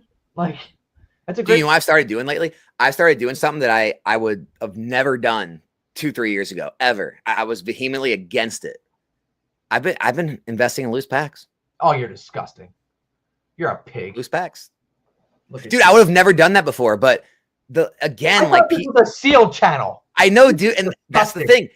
People will, they'll play clips I've made in videos, I'm sure, of like things I said in the past, but it's like the market's changed, guys. This streaming game has changed everything to the fact that, dude, in the future, if you have a 500, a 5-row box of 500 151 packs or 500 Crown Zenith packs, a streamer would love to have that. And it's just like, if you can get them at a good price point and way lower than what the ETBs or other things are inflated to, I promise you the margins could actually be better than some of those other things can get to. I'm telling you, dude. I'm so disgusted with you that I'm just going to ask the audience watching, if you completely disagree with Alex's non-sealed take that he just gave you, give this video right now a thumbs up and say, hey, we disagree. This is bullshit, because there's only 15 people who gave it thumbs up. Alex, I understand. I've done some of the same thing. I'm just messing with you, buddy. I know. Sometimes it makes sense. Sometimes you see that arbitrage where a booster box of Fusion Strike is $500. Like, we keep using Fusion Strike. It's just the one that's going crazy. Well, UZ Evolving Skies is a great example. Like, it was like a $1,200-$1,300, and the packs were still under 20. It just didn't make sense. Yes. I mean, you can still get it sometimes, even now. Yeah. Like, you can still get it. But like, no, it makes a lot of sense. You're not wrong in doing what you're doing. I don't think we got any thumbs from that, by the way. I would have never like done that because I was always against it, because like I'm like, oh, seal packs, like everyone's always, but like, the internet, like the deep people, the people that are probably watching this channel or in the discords, or the people who are really deep in the whole like Pokemon space, investing space, business market space, they're the ones that are a lot more like I would say like hesitant on buying loose packs because, you know, of all like the rattle videos or other like negative videos about it and the reseals and scams. But guys, for the most part, the stuff's not going on, especially when packs are really cheap, right? Maybe like vintage and really expensive packs now with X, Y, Sun, and Moon. Maybe you worry about it, but it's like, dude, when packs are $4 and $5, no one's wasting their time resealing them. And so, like, especially if you build up a good name and like you've got all these packs when they're, you know, $4 or $5 and they go to 10, 15, like those are huge margins. And, you know, there's just like very, very low, if any, probability that you're getting resealed packs when they're like that. Yeah, no one. It happens. You don't want to say no one. Yeah, there's scumbags out there. There really are. But like the chances of it are pretty small. And by the way, like I'm gonna assume, and this could be wrong, but in some cases you're probably getting some loose packs from collection buys that you're doing and coming out of collection boxes, because I really try not to keep collection boxes around anymore. I hate them. I hate the boxes. They make me nuts. I'm instantly breaking them down. They are considered booster packs to me from a collection box, period. You tell me a box that has 4 Evo Skies in it and it has a promo of a Garchomp. I don't give a shit about the promo. I want the packs. Same way. PokeChef's question, it's better because it has the name Rocket in it. Period. Sorry. That's it. That's it. To this day, Alex, Glory of Team Rocket is the only set, and it's Japanese, that will have the moniker and name Rocket in it, period. Because Destined Rivals does not. To me, I view that as a pretty collectible. I just put in my second order with Retro for more Glory of Team Rocket. They sold out very quick. Yeah, it's a good set. Yeah. Look, man, like here's the thing. I've given it a real try, right? I've opened a good amount of Japanese. Like, what did I open? 151 or Go? I think I opened Pokemon Go with you. I opened 151 with somebody at Collecticon. And you made money. Yeah. I've opened 151 and Glory Team Rocket on the stream. Like, it's just not for me personally, like as like an enjoyment factor. I'm more of an English, like I just enjoy English, but I see other people enjoy it. And the whole point of my streams is for fun, entertainment, people to come hang out. We talked about before stream using the community. It's like the most overused BS thing, but it's true. It's a freaking community. Everyone shows up. A lot of people know each other in the chat. You know, everyone's there to help each other, root each other on, like give each other stuff when they don't do well, donate to other people. Like it's great. It's a great community. And, you know, if it's something people like in the community, like some people like One Piece, some people like Lorcana, like I plan to have stuff that other people enjoy just because I don't enjoy it. Dude, like I said, me and Ray are friends. He enjoys Japanese more. Am I like not? It's like if I gave Ray a gift, would I give him in English? I'd give him something Japanese because that's what he enjoys. And so it's like, that's kind of the position I've moved away from is like, you know, even though it's not my cup of tea, it's a lot of people's cup of tea, especially this day and age when it's more affordable and more easily to obtain. The funny thing is you went away from it from like at the funniest time. The reason being the reason why for a long period of time that I enjoyed the Japanese product, not only like I don't even think you argue it, but we'll take quality out of the equation. You know the quality's better. Like it's not even a question. The quality of Alex, come on. Dude, I'm not gonna lie to you. I've opened a couple cases now of Japanese 151. There is print lines all over those Master Ball and Pokeballs, and I'm just saying those illustration rares. They're like they're rough. The textures and stuff go hard in Japanese. For the most part, quality's better. Who gives a shit? However, the one reason why I always like Japanese over English is the sets are usually identical, right? But for whatever reason, in English, they always do this thing where they neuter the product. Take out the card, put a promo. They take out the product and take out really good cards and put it into like promo boxes and stuff. I hate promo boxes. I hate them. I think it's one of the worst things that, like, if I go to a Target and I see 9 different evolutions in different collection boxes, I don't know, it pisses me off. You just took that out of a set, so it's no longer a chase. So you neutered your own product in English to satisfy basically sales for a big box store. Whereas if you just go to the Japanese product, it's all there. It's all like that's why I use Pokemon Go as an example, because Pokemon Go is the ultimate example of, dude, you bet big on Pokemon Go English, okay? And you admit you lost out, whatever. Like, I mean, big in terms of like, I guess at the time. Yeah, I mean, the point is you talked it up a lot. Well, yeah, Pokemon friggin' neutered that set, dude. In Japanese, it's so much fun to open. They destroyed it in English. It's shit. It was a shit product for a long time. They took all the hits out of it and put it in collection boxes and basically neutered their own sets, where they left it in the Japanese and made it so much more fun to chase. Yeah. I mean, it's so like take away like the readability and stuff like that. It's if you just look at the hits a lot of the times and what they've done from English. Now, the reason why I say that is now with Modern, they've now made it seems to be an effort to not do that as much. They really don't neuter the sets as much anymore. And in fact, they sometimes do things where I say, well, damn, like in the past, the product wouldn't do this. An example. In Japan, they released the special collector's box, the Sword and Shield special collector's box, which had the full art Pikachu and Crown Zenith. They actually released it as a regular hit secret in Crown Zenith, which completely, I mean, I don't want to say destroyed the value of the promo in Japan, which is beautiful, by the way. That's what you see up there. I got 2 boxes up there of the special collector's box, but like, they basically took that same card and they made sure they printed it in English. That's good, though. That's good for the English consumer. They now have that card, right? Like, it's not some hidden thing that you have to buy a $500 collector box out of Japan to get it. Yeah, I think it was because I didn't enjoy it, and also like I just didn't, you really have to be selective with Japanese to really do well as an investment. Whereas like English is almost like you could cast a wide net and like buy every booster box and be pretty well off. But my biggest concern always was the price points. Like, I feel like it was really hard to know, and still is for a lot of people, to know the price points. It's like, I remember when like Japanese 151 came out, every single person you talk to had a different price. Oh, I got it for 42. I got it for 50. I got it for 55, 60 here, 45 here. It's like, well, I don't want to like get into something where I know I'm starting out 20% higher than everyone else it's in the know. I feel like I'm out of the know. And like, I just knew with English, I'm like, okay, I know every distributor is between $88 to like $95 right now. I know where the bottom is on English. It was like Japanese. I had no clue where the bottom was. It was like I had no clue where things I was supposed to buy in at, if I was like behind, ahead, and that always kind of threw me for a loop. And you'll still never know. I don't. They are very, very, very good negotiators and keep their secrets very well. And everyone's got a different deal, it seems like. Yeah. What's up with that? It's really irritating. It is.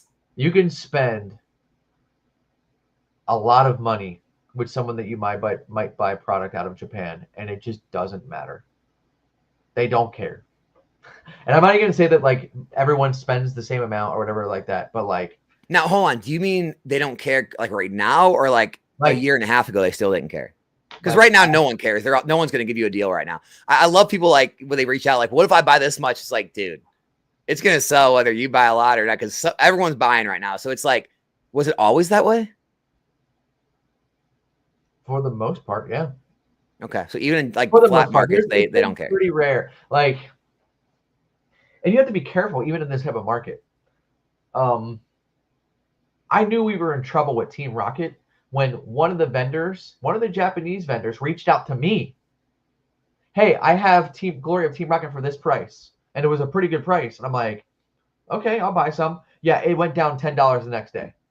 Like, they were getting ahead because they knew, like, and I thought I got myself caught myself a lick, and I used some references with some of the, like with retro and stuff, like, hey, I always, guys, like in chat here, always hit up retro. Like, retro has great prices on Japanese product, but like, luckily I do have some people who I talk to that might save me a few more dollars here or there. But in terms of retro service, like, it's freaking good.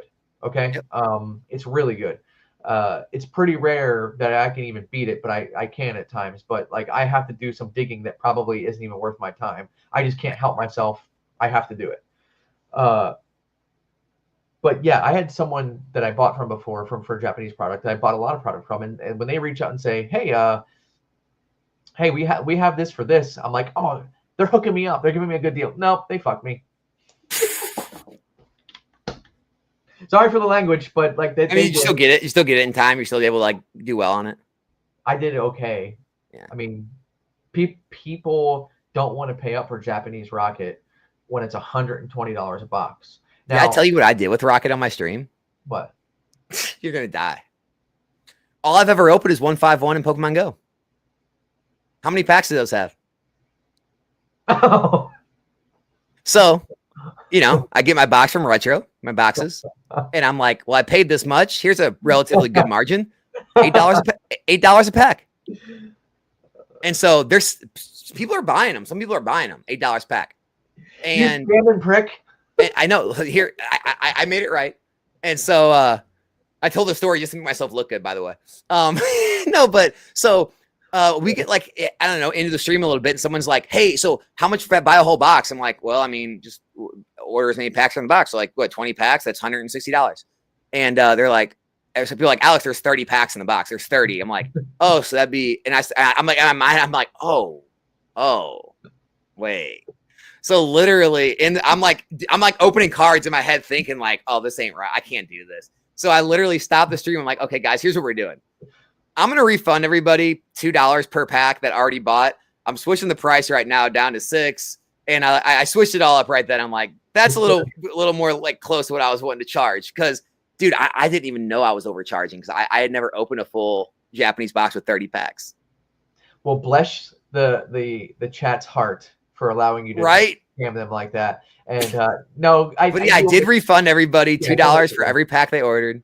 Yeah, I know you'll make it right. It's just funny that that's the case, that you've only opened like special sets. And I didn't know, man. And I didn't think to count. I was just like, let's do this. The funny part is there's special sets on special sets where some special sets are only 10 packs, not 20, which is really. And that was Go, right? So Go is 20. Oh, Go is 20. 151 is 20. And then like Shiny, like the V-Star was like 10, right? V-Star's 10, Terrestrial Festival's 10. So yeah. So weird how I do that. Yeah, I don't know why they do it. You know what? I think they do it because when you have a high class set, that's what they call them out in Japan, like every pack's cool. Now, not every pack's the hit of the box, but every pack you're getting shininess, a lot of shininess. So that's the kind of point of it, is like when you're opening it up, like every pack feels like you're getting something. Whereas when you open as you felt it, when you open up a standard set, Team Rocket, not every pack feels good. You pay $6 and you get 2 cents in. Not even a hollow. Yeah. When you originally went to Japanese, I mean, you just liked it better, or was it because it was the right price point?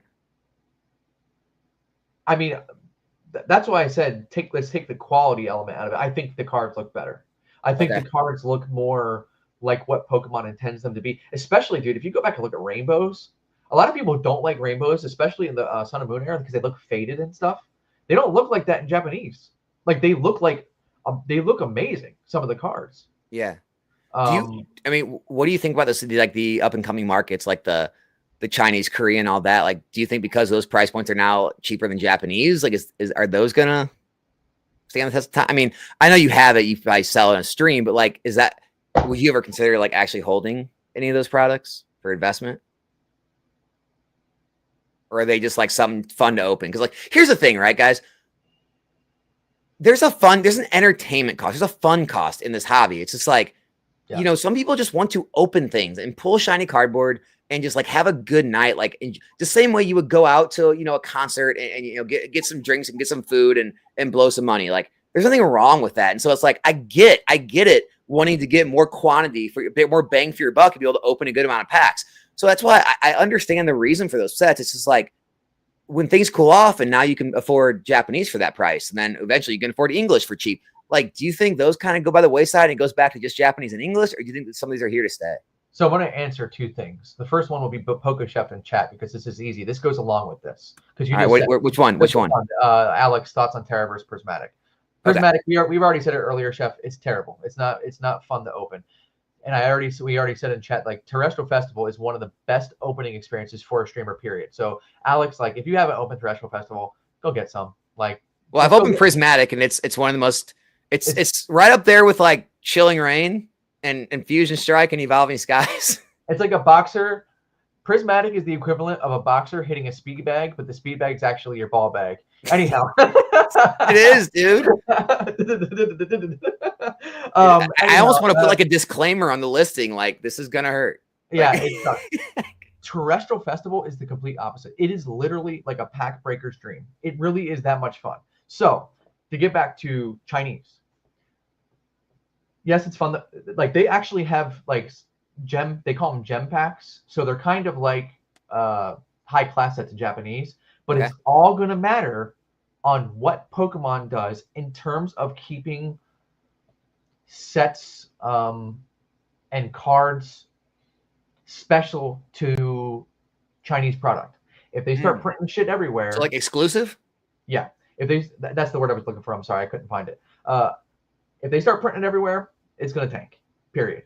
Like Korean. That's what's keeping it afloat. You think? Korean and even like now, I probably shouldn't say this. Like gem boxes are really cheap for what they are. You get the Captain Pikachu full art, which doesn't release anywhere else. It's the first full art print of Captain Pikachu from the new anime Horizons, something Horizons. I'm afraid the name's escaping me. Journey Horizons or something. Whatever. I don't care. The point is that is the first full art Pikachu ever made, and it's the Captain Pikachu. It's an amazing card, and there's other exclusives. If they start printing that elsewhere, Chinese is going to have a problem. People are going to prefer English or Japanese. But like Chinese 151 is different. There's different things in this set. Right here, you can't get anywhere else. You get some of the same. Even the Master Ball designs are different. And they're awesome. They're really good. Like really, really good. Yeah, and Hamza's right. Like, you know, people do love the gamble. Like they love the possibility of pulling. I mean, there is no other pack in English that you can open a, you know, thousands of dollars pack. Like this isn't One Piece. This isn't something where there's like serialized cards or, you know, signature cards. Like, I mean, you can't open that in English. I mean, even I don't even know what Latios is raw. I don't know what like any of the XY cards are raw. I don't think there's any pack out there right now until you go back into like vintage, like a Gold Star or something that has anywhere near the value you can pull out of a prismatic pack. Yeah. And I think that gamble just keeps it alive. Of course. I've said it earlier, but Prismatic is Hidden Fate or Evolving Skies 2.0 because they are really doing a fantastic job with making sure that you can't get shit out of it, which is kind of the same. That's why they call it Evolving Cries. Like Prismatic in the future is going to be very, very good. I don't want to invest in that right now, but like I do want a lot of that in the future, and I would buy a lot of sealed packs of it. It's going to be very good. But I just want to speak to Chinese 151 one more time because they're doing something different that hasn't been done that I've seen anywhere else really. But like you see this box art. Yep. Oh, over a little bit. There you go. Sorry, Yep. You see this box art. Basically, what they're doing, there's like a whole scene, and they're releasing 151 Chinese in 5 different waves of sets, right? And you'll be able to complete like the booster box where you can complete this scene. Like this is like the full art side up. It's like the Dragon Ball Z VHS tapes I have. Yeah.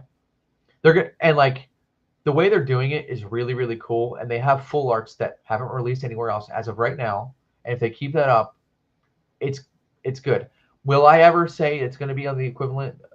Will it ever be equivalent to English or Japanese? No, I don't think so. But like at this point, if you're asking me Chinese versus Korean, it's Chinese because they have exclusive things. Exclusivity matters. That's all I'm saying. That's really like the story here. Look in the Chinese 151. It's cool. And gem boxes. By the way, did you see the EV gem boxes? The gem boxes 2.0? No. Yeah, look them up, Alex. Just look them up right now. Ask me a question. We'll talk some questions. And then what is it? Gem box 2, I think it's called. It's all EVs. It's insane. It's beautiful. Yeah, I am looking at it on eBay. It's pretty crazy. Going to be, and it all is quantifiable if they don't release it anywhere else. So they're all like illustration that like they're not SIRs. I don't know. I don't know how they're going to be related. Like, I don't know how the boxes. I think if they're anything like current gen boxes, basically it's like one full art per box, which is like equivalent to like a high class set. Yeah. Yeah, I agree, Brett. 20 minutes behind, but Alex is a disgusting pig for buying loose packs. I mean, I vehemently agree with you. Dude, I think we all know Alex. There's no depth, so Alex will not go at this point, right? So yeah, this is our Chinese talk. I don't want to take too much more of your time. No, you're good, dude. I want to be convinced. I obviously I had Pokey on. Obviously, I've talked to Retro too. Like, I want to be convinced on other languages and other opportunities. Like, I'm not closed minded to it. It's just like every question in the past, right? Like, people would always ask me like what I think, and like I don't like it. Like Alex, I don't like it. Doesn't mean like I'm telling you not to like it. And then like as the investing thing, it's just like I've just always liked the transparency of the English market and like the availability, like the liquidity, especially in like down times. Like I've always enjoyed the English side. Doesn't mean I don't understand people enjoy other things and like to open other things. And like I'm for that. I am for the entertainment of everything. It's just like stop asking me my opinions. Like you know what my opinions are. Don't ask me what I like, But in the case of like, that's why I'm saying exclusivity matters. Mm-hmm. This is why like I don't care about Korean Evolving Skies. It's like when I can get a Japanese Moonbryon or an English Moonbryon, like I'm not going to the lowest common denominator just to get that artwork. However, if that artwork only appears in one language, and if you like it a lot, and it looks good, and they do, well, that's where you got to go. Yeah, it doesn't come anywhere else. Like that's why. Alex, bilingual curious. Oh, it's hilarious. That's what he is. I love it. That's just my take. Like I've always been like that though. If I can get it, like I've always understood the English premium on certain cards. Like I get why Prismatic Umbreon, although it's hard as shit to hit, I do understand why it carries a premium here in the US because like that's the top dog. But like when that art doesn't exist anywhere else, so if you're a Pikachu collector, right, and you want to get all Pikachus, are you going to tell me like you're just going to ignore the Chinese market because you don't want to collect any other language? Remember way back in the day, they have that like Pikachu collection where it's like all the different languages. There's like who is it? There's like I think it's like the base set Pikachu where it's like the Australian, the Chinese, the Japanese, the English. Yeah, I mean, like they've done stuff like that before where they have like different stamps or now they're doing different arts. So I get it. Yeah, hardcore collectors want to have all of them. I believe we call them true collectors around here. The true collectors. I'll never be one of them. Please but please reference them correctly. Thank you. But I can try. I could start out and work hard. Yeah. Well, then I appreciate that. Yes. Continue. No, man, I don't really have anything else to continue, man. Like I appreciate you coming on and just having a convo, man. It's been a while. Yeah, man. Are we winding it down? Is that what's happening? I don't know. I mean, what you got anything else you wanted to bring up, man? We have any? I don't know. What else is going on? Markets collapse. We're in this holding pattern. Where half the hobby wants everything to crash, the other half, just is enjoying all of their stuff being worth more than it was, and they're constantly fighting like we used to about modern and vintage. It's fun to be on the outside looking in this time. Luckily, we don't have to have that debate right now because vintage hasn't done anything for 2 or 3 years, so that's a good thing. Well, there's some stuff moving. I mean, Z&G always posts those posts, about like the recent auctions, and they move. You get my point. Yeah. Yeah, I mean, dude, I don't know, man. It's like you said earlier, it's just like the deeper you get, like the less like I would say petty things you care about, and like the more you're too busy doing other things to care about things. And I think a lot of us are just like getting busy, like trying to do whatever our goals are, and it's just like I don't know, all those like petty debates we always had aren't as important anymore. It doesn't matter. Yeah, let's take some questions from the chat or something like that. Then we can wrap if you want. All right, we don't really have a set time, so no, we never have set times. We just kind of we free ball it. Let's see. Oh, we answered this earlier, but Luke, Ray, you can give your take on the PCTBs again to him. Luke, if that's your conviction, then stick with your convictions. However, what I would say is I've sold all my PC ETBs, and we've talked about this earlier. I've sold all my PC ETBs. The only ones that I have around, and I only have one case of it. It's not like I'm a diehard into it. Obsidian Flames PC ETB is the only one that I'm keeping around, and I have a whole bunch of ETBs right there of Obsidian Flames, and that's because I firmly believe in that Charmander. That Charmander is hard to degrade. Destin Rivals, any thoughts?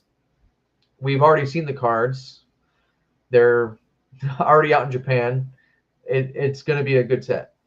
I mean, if my take is if Journey Together is 200, it's going to be somewhere between where it is now and 200. I think that's your kind of benchmark, at least for the time being. I mean, it's going to be somewhere between 200 to 270. It's not going to be less than Journey. About the cards, Alex. What do you think? Oh, the cards. My take. Definitely. I'm like, my favorite Pokemon is Mewtwo. So, I mean, definitely not my favorite Mewtwo I've ever seen. I'm more of a fan of, obviously my favorite one's Shining Legends. I like the Crown Zenith one more. Even like the old school Shining Mewtwo's cool. Like it's decent. Not my favorite. I just sold my PSA 10 Shining Legends Mewtwo. You held out longer than me, man. I sold out before the big boom. I don't want to talk about it. Yeah. That one. I missed it. I was holding that thing since I bought it in like 2022 or something for like $350, and I sold it for $1,000. Look at it now. Yeah.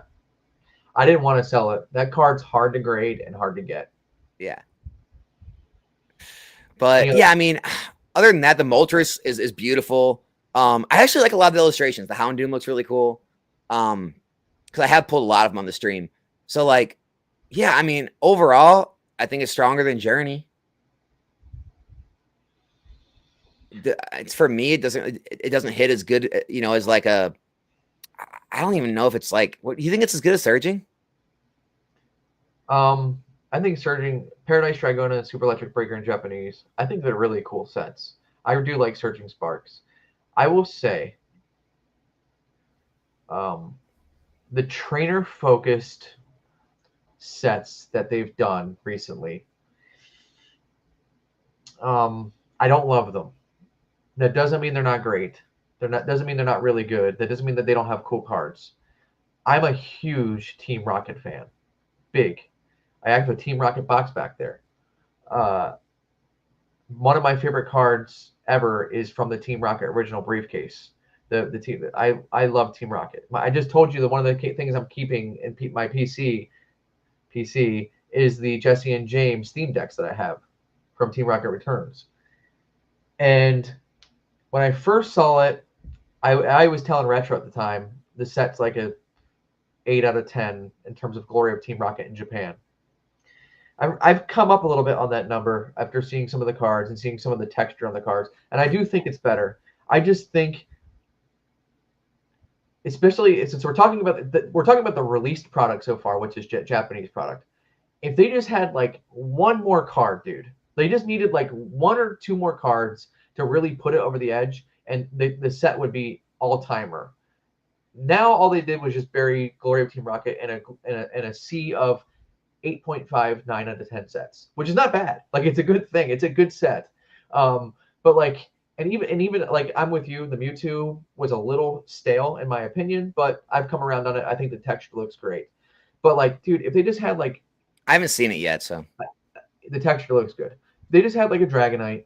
If they had a Blastoise, if they had just one more big boy in it, because they have the other big boys that they have the hits in it. You're talking like Raticates, Houndooms, like they're good Pokemon, but like they're not set carriers. And I'm talking from like an investment standpoint too. Like they just needed one more big boy in it, and I think it would have went crazy. So the Moltres is cool.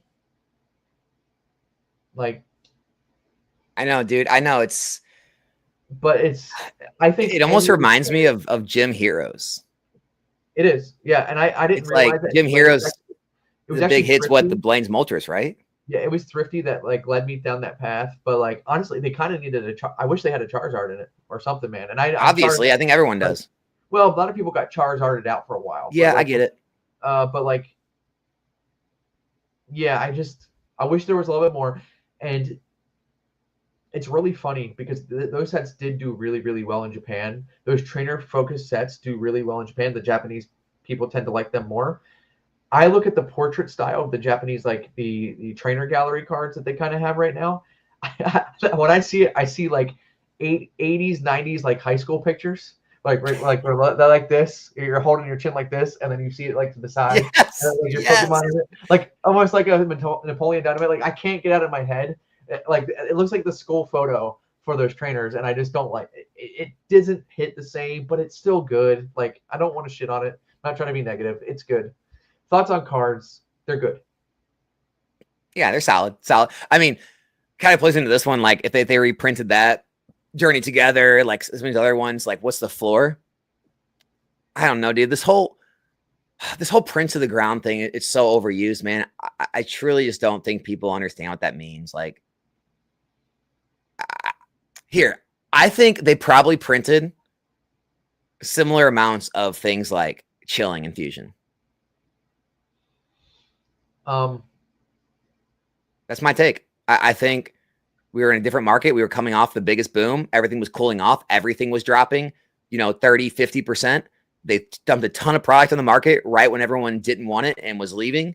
And I think that's a big reason. Like, I think you could dump a similar size reprints that those got on some of these sets and it'd cool them off down to like 180, 200, like maybe 160.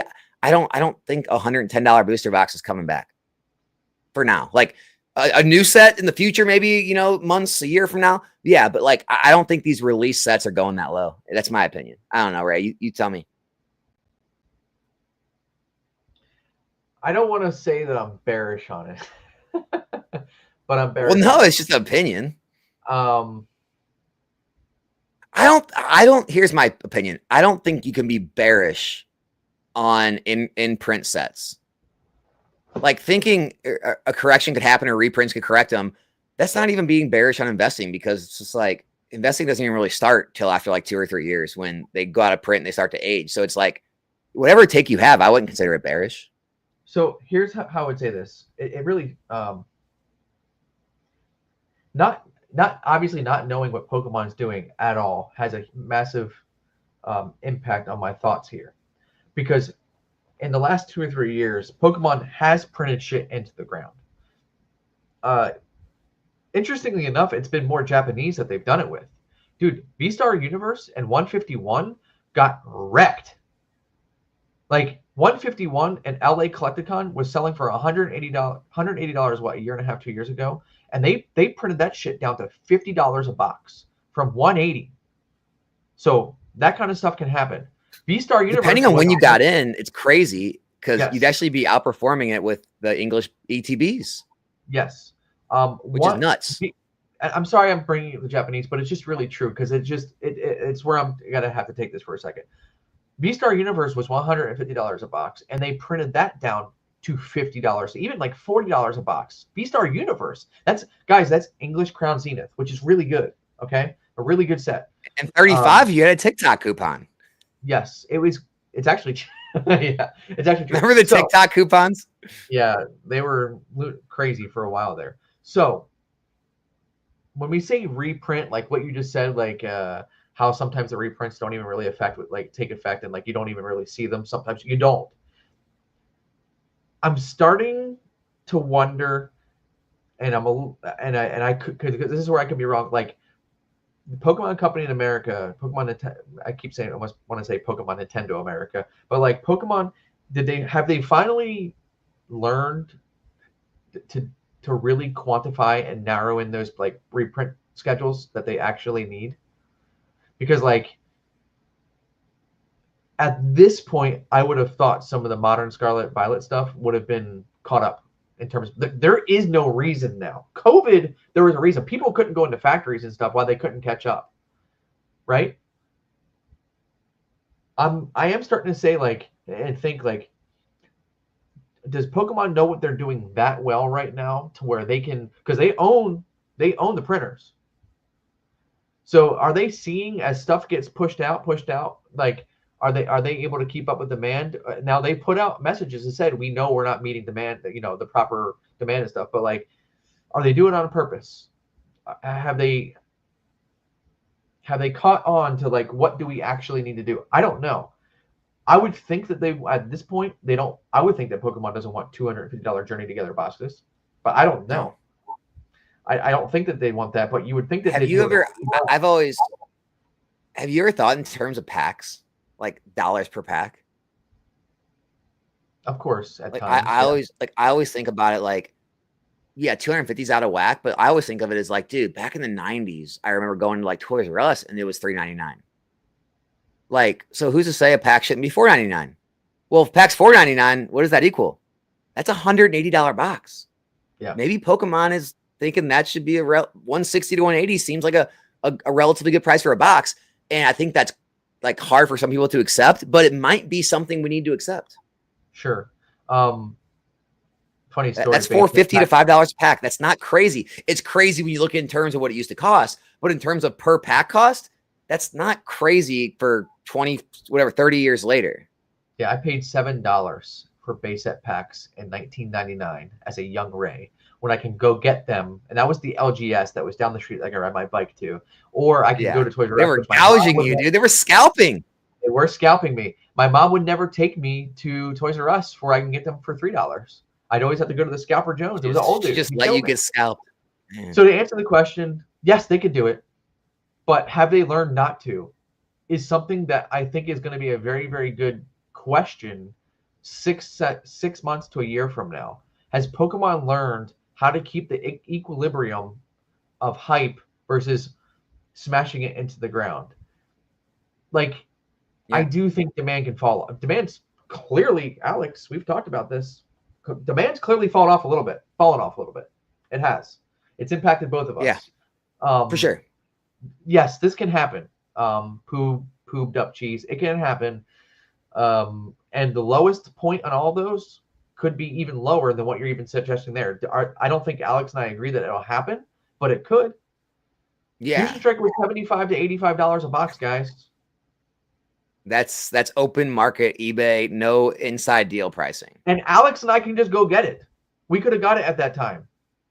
I miss those days where you had to go through those mental conversations with yourself, like, do I move in today? Do I wait? How many do I buy? Now it's just like, oh my God, there's a deal. I gotta buy it. Blah, blah, blah. You know, it's just like, it's such a different market. It's all a speed game now. And if you can get it fast enough, whereas back then it would sit there for weeks and months and you'd have to like constantly go back in your head, like, should I move in now? Do I have more time? How many should I get? I don't know. I mean, for us, for Rudy, time doesn't matter. Time stands still for Rudy, right? He's got all the money. He's fine. For guys like us who like base our livelihoods, yes, we have to talk about the timing of this because we need to know, like, do I have to sit on this for 6 months? Do I have to sit on a year? Like, people who have the ability to be fortunate enough to say, you know what? I'm just going to go buy 100 cases of Journey Together and it doesn't matter the time. Like, props to you, bro. You hit it because I have to worry about that. Yeah. No, I agree. Like, I mean, see, yeah. So that would make it $179.64 a box. Yeah. I mean, it's a possibility, dude. Like, I'm not saying it's going to happen. Mark my word. I'm not creating FOMO. I didn't think about that before. I think you might actually have a good point there. I never thought about it that way. And that might be a thing. By the way, that helps. Why that is good is that, well, never mind, it doesn't because Disher still fuck them. But sorry, I mean, yeah, they don't sell to stores, so I mean, at a higher price. So never mind. Sorry for the language, but it's really true. It's what happens. Poor LGS owners. I feel for you guys. Well, it sucks because, I mean, here's the thing. I get it. Like, I 100% understand because these streamers that have these big distribution accounts now and these LGSs that turned into streams too, they move so much more product and they can take everything. And these distributors call them up and they're like, okay, yeah, give me everything. Give me the stupid battle decks. Give me that stupid new card game. Give me the binders. Just give me everything. And then that means I get more Destin, right? Yeah, sure. And it's just like, well, they can afford to do that. The card shops are just trying to run an old school business. And it's just like, it's getting harder and harder by the day. They should probably be streaming too. If you're opening, and I don't want to tell someone how. Well, unfortunately, not everyone wants to stream. It's not, you know. Branch out. Find a way to do it. If you have a card store, how you don't have a streamer on hand. I don't know what Mason, you still here? Mason. He's I'm not gonna calling punch you you in the out, but face, Ray. well, Mason streams. Yeah, I he mean, does. but like, and I'm sure he knows. But like, you should probably have a streamer on site. Yeah. I mean, I agree. It's just like I know a lot of people aren't like good on camera, don't want to do the stream thing. Like they just want to run their local card shop, and it's just getting harder to do it. I feel for him. The funny thing is, I was against that first. I didn't want to necessarily join Whatnot or anything like that. But like, dude, it's the future. Stop overthinking it. Yeah. Oh, by the way, we're both wrong on PCTBs. So cool, Roxy Boxy. We are, man. I'm telling you, I get told it all the time. And here's the thing: if I'm wrong, I'm happy for everyone that held. Like I'm not against anybody. It's like it's just my opinion. It's all it is. It's not like I'm trying to like. I think I start speak to Alex and I when I say that we both hope that you make a ton of money on them, and that's not. And we're being real. Yeah, we're being real. I hope you make a ton of money on them, and that's what I said earlier. If you have a play, and stick to your convictions. If that's what your play is, do it. Yeah, that's another good point. It's better to be just under demand than oversaturated. Absolutely.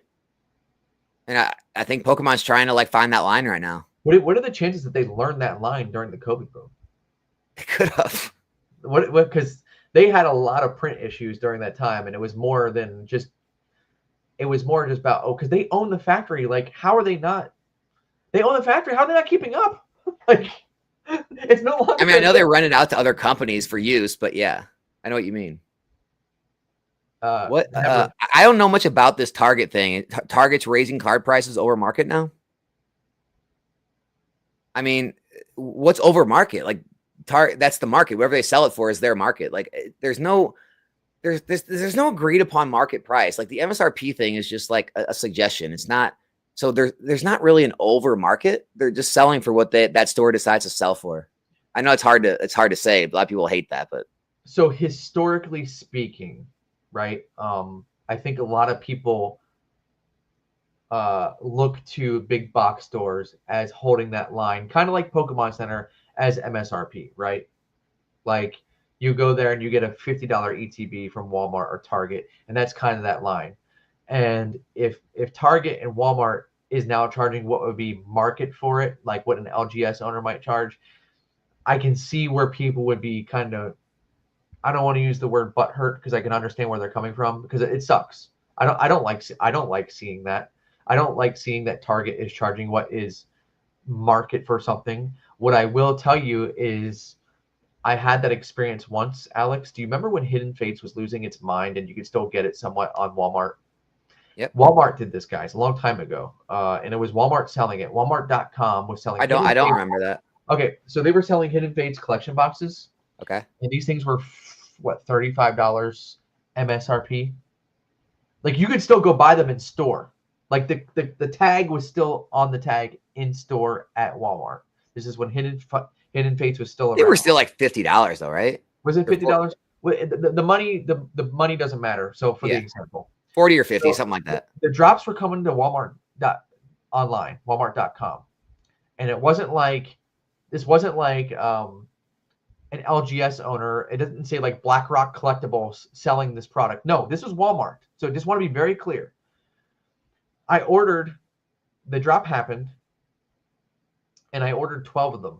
And they were like, they dropped at like $100 each, $125 each. And I'm like, why is Walmart charging $125 for Hidden Fates? Like it should be MSRP, like what people are saying now. So I had the grand scheme of, I'm going to buy them. I want them. But I'm going to go back in store and I want them to price match it. The freaking label is right there. Go price match it to what it is. And then Walmart told me at the time, well, we don't price match the Walmart.com. I'm like, you're Walmart. Like you guys sold this to me at a like stupid premium. This is ridiculous. They went and price adjust me. Let me just say, chargebacks took care of that one. When will I break even? Well, probably when you stop going to Hawaii every month, dude. Yeah, don't go to Hawaii, bro. You can't take a vacation. So PokeChef, I'm actually gonna respond to this. As soon as these stupid gate-kept platforms start letting people in, that's when I'll do live auctions. dude, I swear, I've tried to get into these platforms. Like, tried to. Like, I've had a contact. I had a contact at eBay. I tried to send like all my stats to get into eBay Live. No response. Tried to like reach out on to the people at Fanatics. Nothing. No response. Like, gave me a thing to like sign up for a wait list type thing. Like, they don't care. Like, and I'm telling you guys, I'm not gonna like tell you guys exactly my numbers, but I'm moving a lot of product right now. And we have pretty large streams. Usually it's anywhere from 150 to 250 people in the live. And I mean, I have a lot of good data, and they don't care.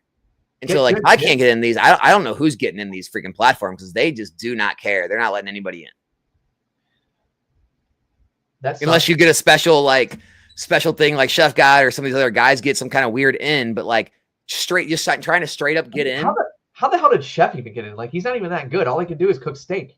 How the hell did he get in? He networked, dude. He vended networked. What? Whose ass did he kiss? You should have vended more, dude. But yeah, I mean, I would love to get in on one of those, but it's just like, dude, they're just overly gate kept, man. It's crazy. No. Listen, Alex, can I just stop for a second? What I will say is I understand your frustration.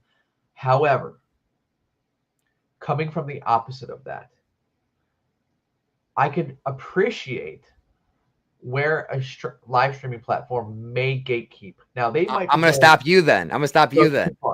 I get where you're coming from now, but if I provide everything that I have and they look at everything I have going on, they're like, okay, this guy isn't like some guy off the streets who's buying product to scalp off Costco. It's like, how are you not letting legitimate businesses in? I don't know why they're not letting you on. Let me be very clear. I don't know why they're not letting you on. Like, they should probably let you on. eBay, let Alex on. I don't know what the hell. Right? Yeah, it's crazy. Stop. However, coming from a platform which allows everyone on, and the kitchen sink. Oh, it's not good either. The kitchen sink, like it dilutes. It's an issue. It's an issue, and it dilutes a lot of good people, and it's kind of crazy.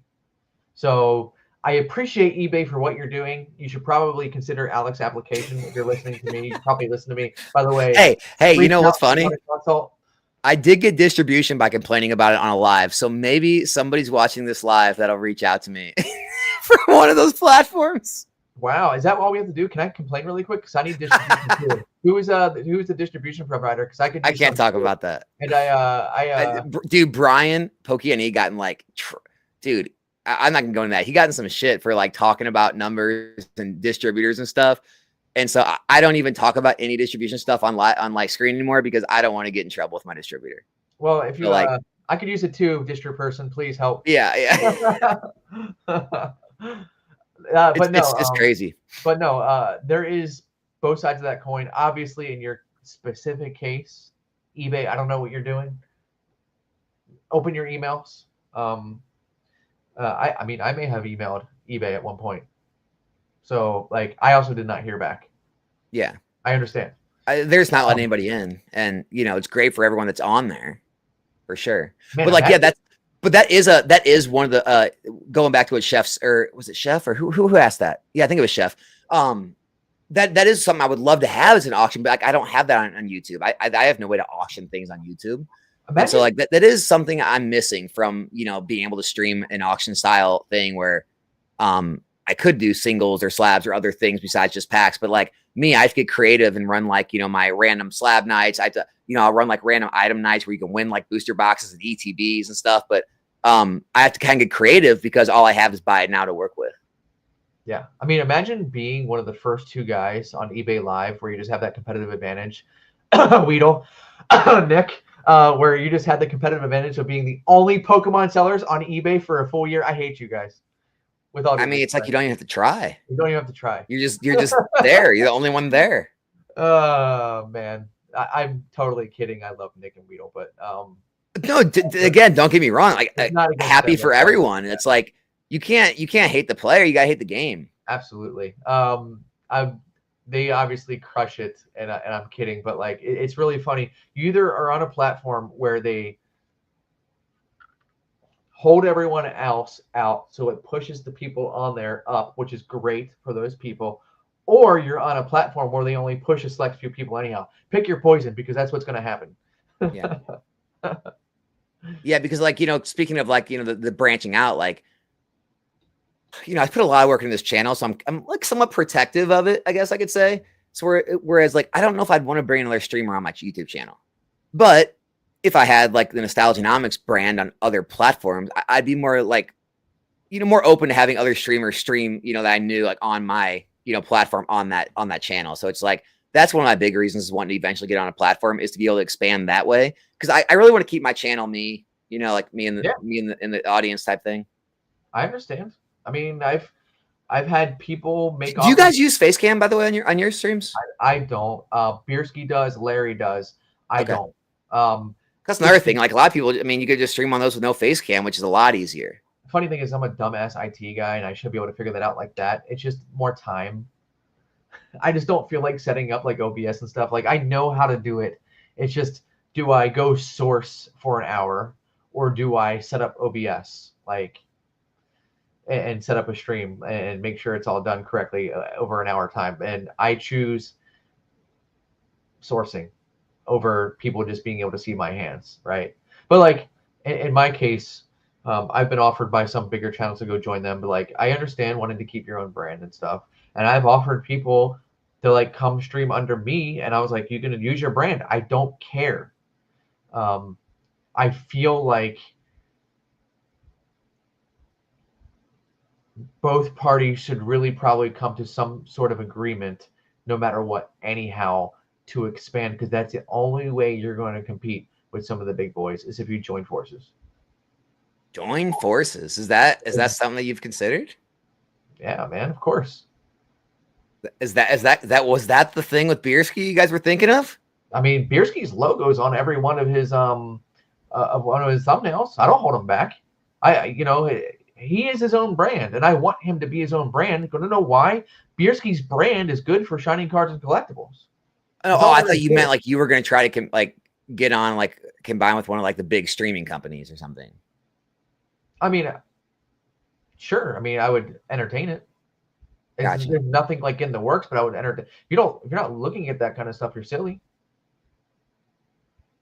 I mean, you're a moron. I mean, even like cross promotional type things, I think would be good. I mean, you see cross promotions all the time. Like, I don't know, Monster X Pokemon. Pikachu holding a monster can. It's true, man. It builds that, like Retro said, consolidation.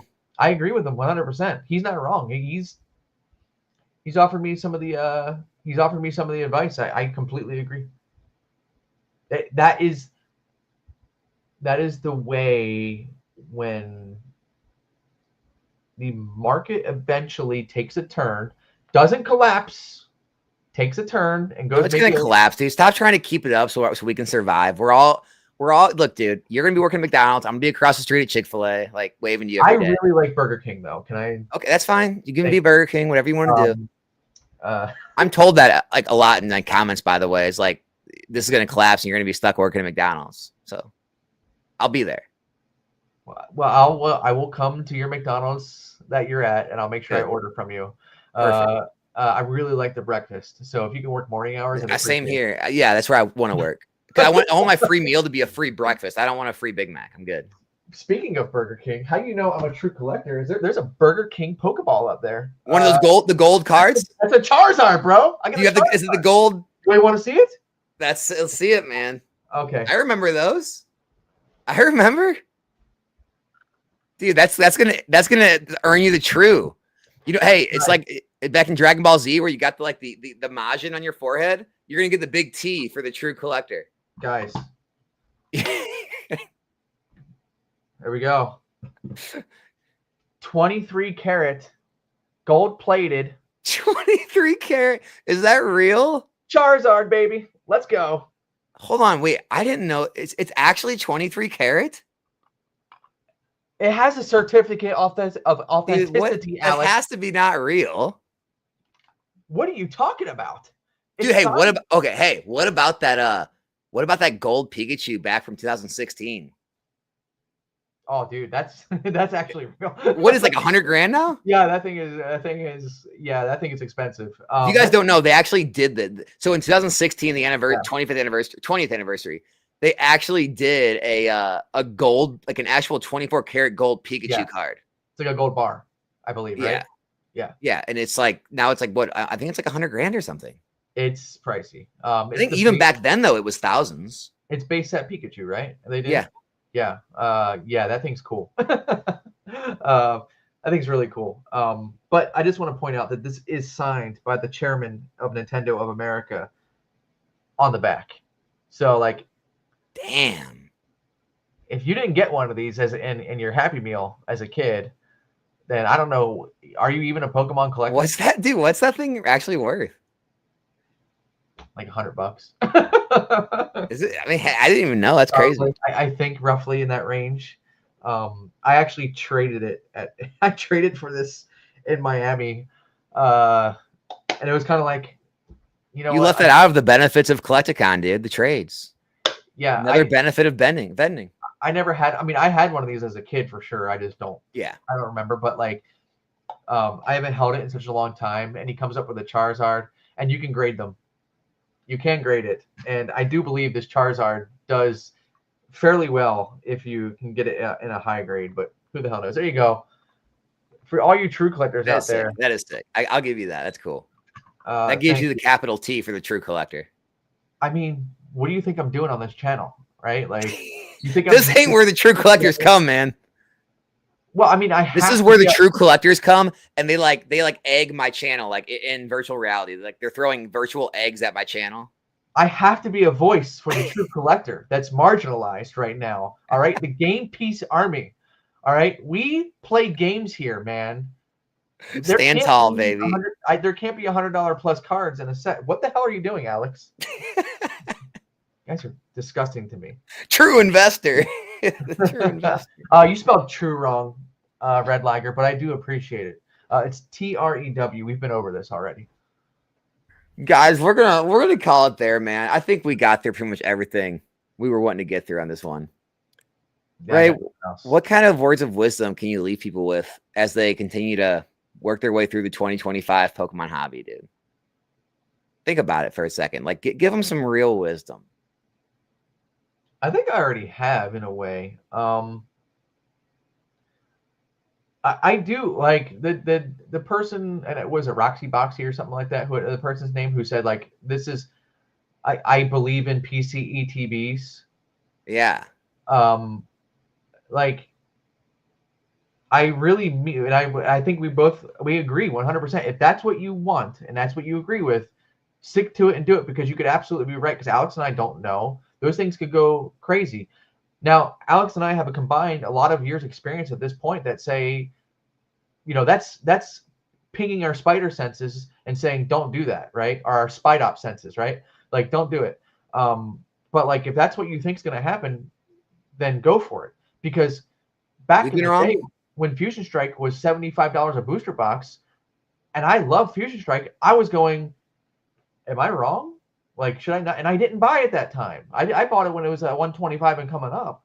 Like, I was wrong for not buying it. Clearly now it's $75 to $85 a booster box, right? I still bought it at a reasonable price, and I'm happy with it. And I'm buying it now at $500 a booster box. So the moral is, like, if you have strong conviction in something, stick to it, because guess what?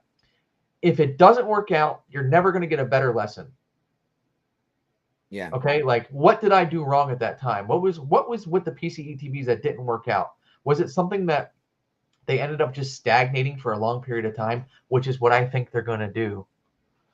That's what's probably going to happen with them. They're going to hit 2 to 250, and them bitches will be 2 to 250 for like 2 years from now, in my opinion. But there is a possibility where they can all of a sudden go to 500. Yeah. It could happen. I doubt it, but it could happen. So stick to your convictions. If I would have stuck to my convictions with Cosmic Eclipse, I would have a whole hell of a lot of more too. So there's the sitting fireside chat. Words of wisdom from Ray. If you have a play, it's a lot worse. And Dan taught me not to rear view, and I agree with that. But it does suck when you look back on something and like, God damn, like I thought this was going to be this, and then it turned out to be that, and you didn't make that play. That sucks. Yep. So yeah. No, I like it, man. I think that, and also like I I would say stop trying to like find the absolute best investments or like, try to like win, like try to like win the investing game. There's no game here, right? It's making the best educated guess and, find the highest probability opportunities to the gains you want. It's not about like, oh, well, my Lost Origin box went from here to here. And well, in that same amount of time, my Evolving Skies did this, you lost. It's like, well, I still made hundreds of %. So I did good. It's like, well, yeah, but you lost. It's like, I think too many people are caught up in that, like someone did better than me at something. So it's stop worrying about like, if you're in the exact right thing, just take on the risk you want and, have realistic, time frames and realistic ideas of what you want to make. And as long as you're taking high probability plays, you're going to do good long term. You're going to have longevity in this hobby. Can I make just one more point? Yeah. And because I think this is some advice that was given out, and it's absolutely correct. This is 1000% correct advice. And a lot of the guys who say it a lot back when we were listening back 3-4 years ago, who were bigger YouTubers then, but since stopped, like SM Pratt. He used to say it a ton, is identifying patterns of what's going on in the hobby. And it's a lot harder to identify patterns when the cycle of craziness has begun, because then all the patterns are kind of thrown out the door, because craziness comes from all over the place. Patterns are thrown off. But patterns, when normal becomes normal again, in terms of it, you can still have a strong hobby, but there still can be a normalized hobby. Like patterns are definitely identifiable, 1000% identifiable. A good pattern, like for me, that I always see is Gengar sets just happen to always do well. That was always your like idea. I mean, it just always does. Whether you have Team Up, Fusion Strike, Temporal Forces, Phantom Forces. Amazingly, Gengar sets just happen to always do well.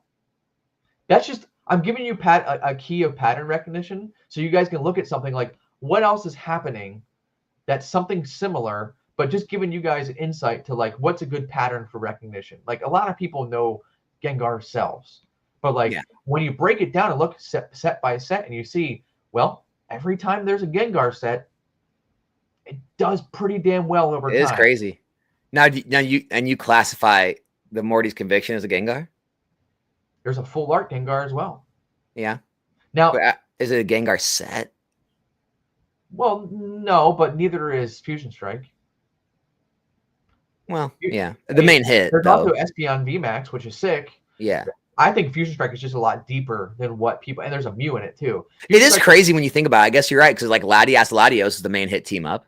Yeah. The Silver Dialga is actually the main hit in Phantom. It is kind of weird. It's like Gengar isn't always the main thing, but it's in there. You're right. I mean, Gengar VMAX is just, to me, probably the best art in the hobby for all arts. For the all art sets, I think it crushes Moonbryon. It's not even close. But like, the point is like Gengar sets, or if he's in it at all, just always seem to appreciate well. So I'm telling you that not to push my Gengar Fusion Strike bags that I'm holding, but it's just an example of pattern recognition that you can see going forward. Isn't it funny, dude, to end things? Isn't it funny how when like my channel and like whatever, whenever you're like small, like no one gives a crap what you're saying, right? But then as soon as like you get any type of like, subscribers or views, you have to always like say things like that, like not to pump my bags, not to shill, but this is how I feel. It's like, well, you never had to say that back when nobody cared. But now that like you have a little bit of subscribers, a little bit of views, you have to always reference that, because everyone thinks you're saying things to manipulate the market. Yeah. Like we're saying the same things we have for 4 years. It's never changed. I don't say that to not manipulate the market, because we've already said that we're not big enough to manipulate the market. Like it just doesn't happen. I'm sorry, but I don't just think we are. We can certainly say things, but like it's just not real. I don't. You have to almost like say it, because everyone like that's their, a lot of like uneducated people's like opinion is like, oh, he's just saying that to pump his own positions. Like, yeah, I really don't need to do that. Yeah, in my case, I don't need to pump Fusion Strike anymore, which is great. Right? I personally, I love how you say anymore. Like, yeah, you were. It's pumped itself. I mean, I've tried telling you all for 5 years, buy Fusion Strike when it was $85 a box and you didn't listen. I've told you my secret for 5 years. It's not been a secret. Anyone who knows me, I've told you to buy the goddamn thing, and you didn't. So like where are we at? But and that's about as humble braggy as I get on my own for that. But I only have one case of Temporal, and I do think Temporal is one of the stronger Scarlet and Violet sets that no one talks about. Just like Fusion Strike was back in the day. There it is. Ray, dude, thanks so much for coming on. Guys, everyone's still in here. 240 people. Top of the description, literally. Just click the link. It's in the top of the chat. Go to his Whatnot stream. Just give him a follow. Check it out time to time. Maybe you can pick up a good deal off him and he'll get pissed at you, you know. And I mean, I left his YouTube channel too. If you guys want to follow that, like maybe one day he posts content. I doubtful, but maybe. Maybe. Like I said, I tried not long ago. I went, hey man, Retro found his way back on YouTube. Maybe Ray will too. I find that my best work is done through great YouTubers like yourself who've put the time in. I have to put the time in elsewhere. So I appreciate you. Thank you for having me on. You are great at what you do, Alex. You have certainly grown this tiny little weed into a large, beautiful flower. This large sunflower that you have now. I appreciate you so much. Thank you for having me on. And yeah, guys, check us out. Shining Cards and Collectibles on Whatnot. I really appreciate it tonight. Thank you, Alex. Yeah, absolutely. See you guys. We're out.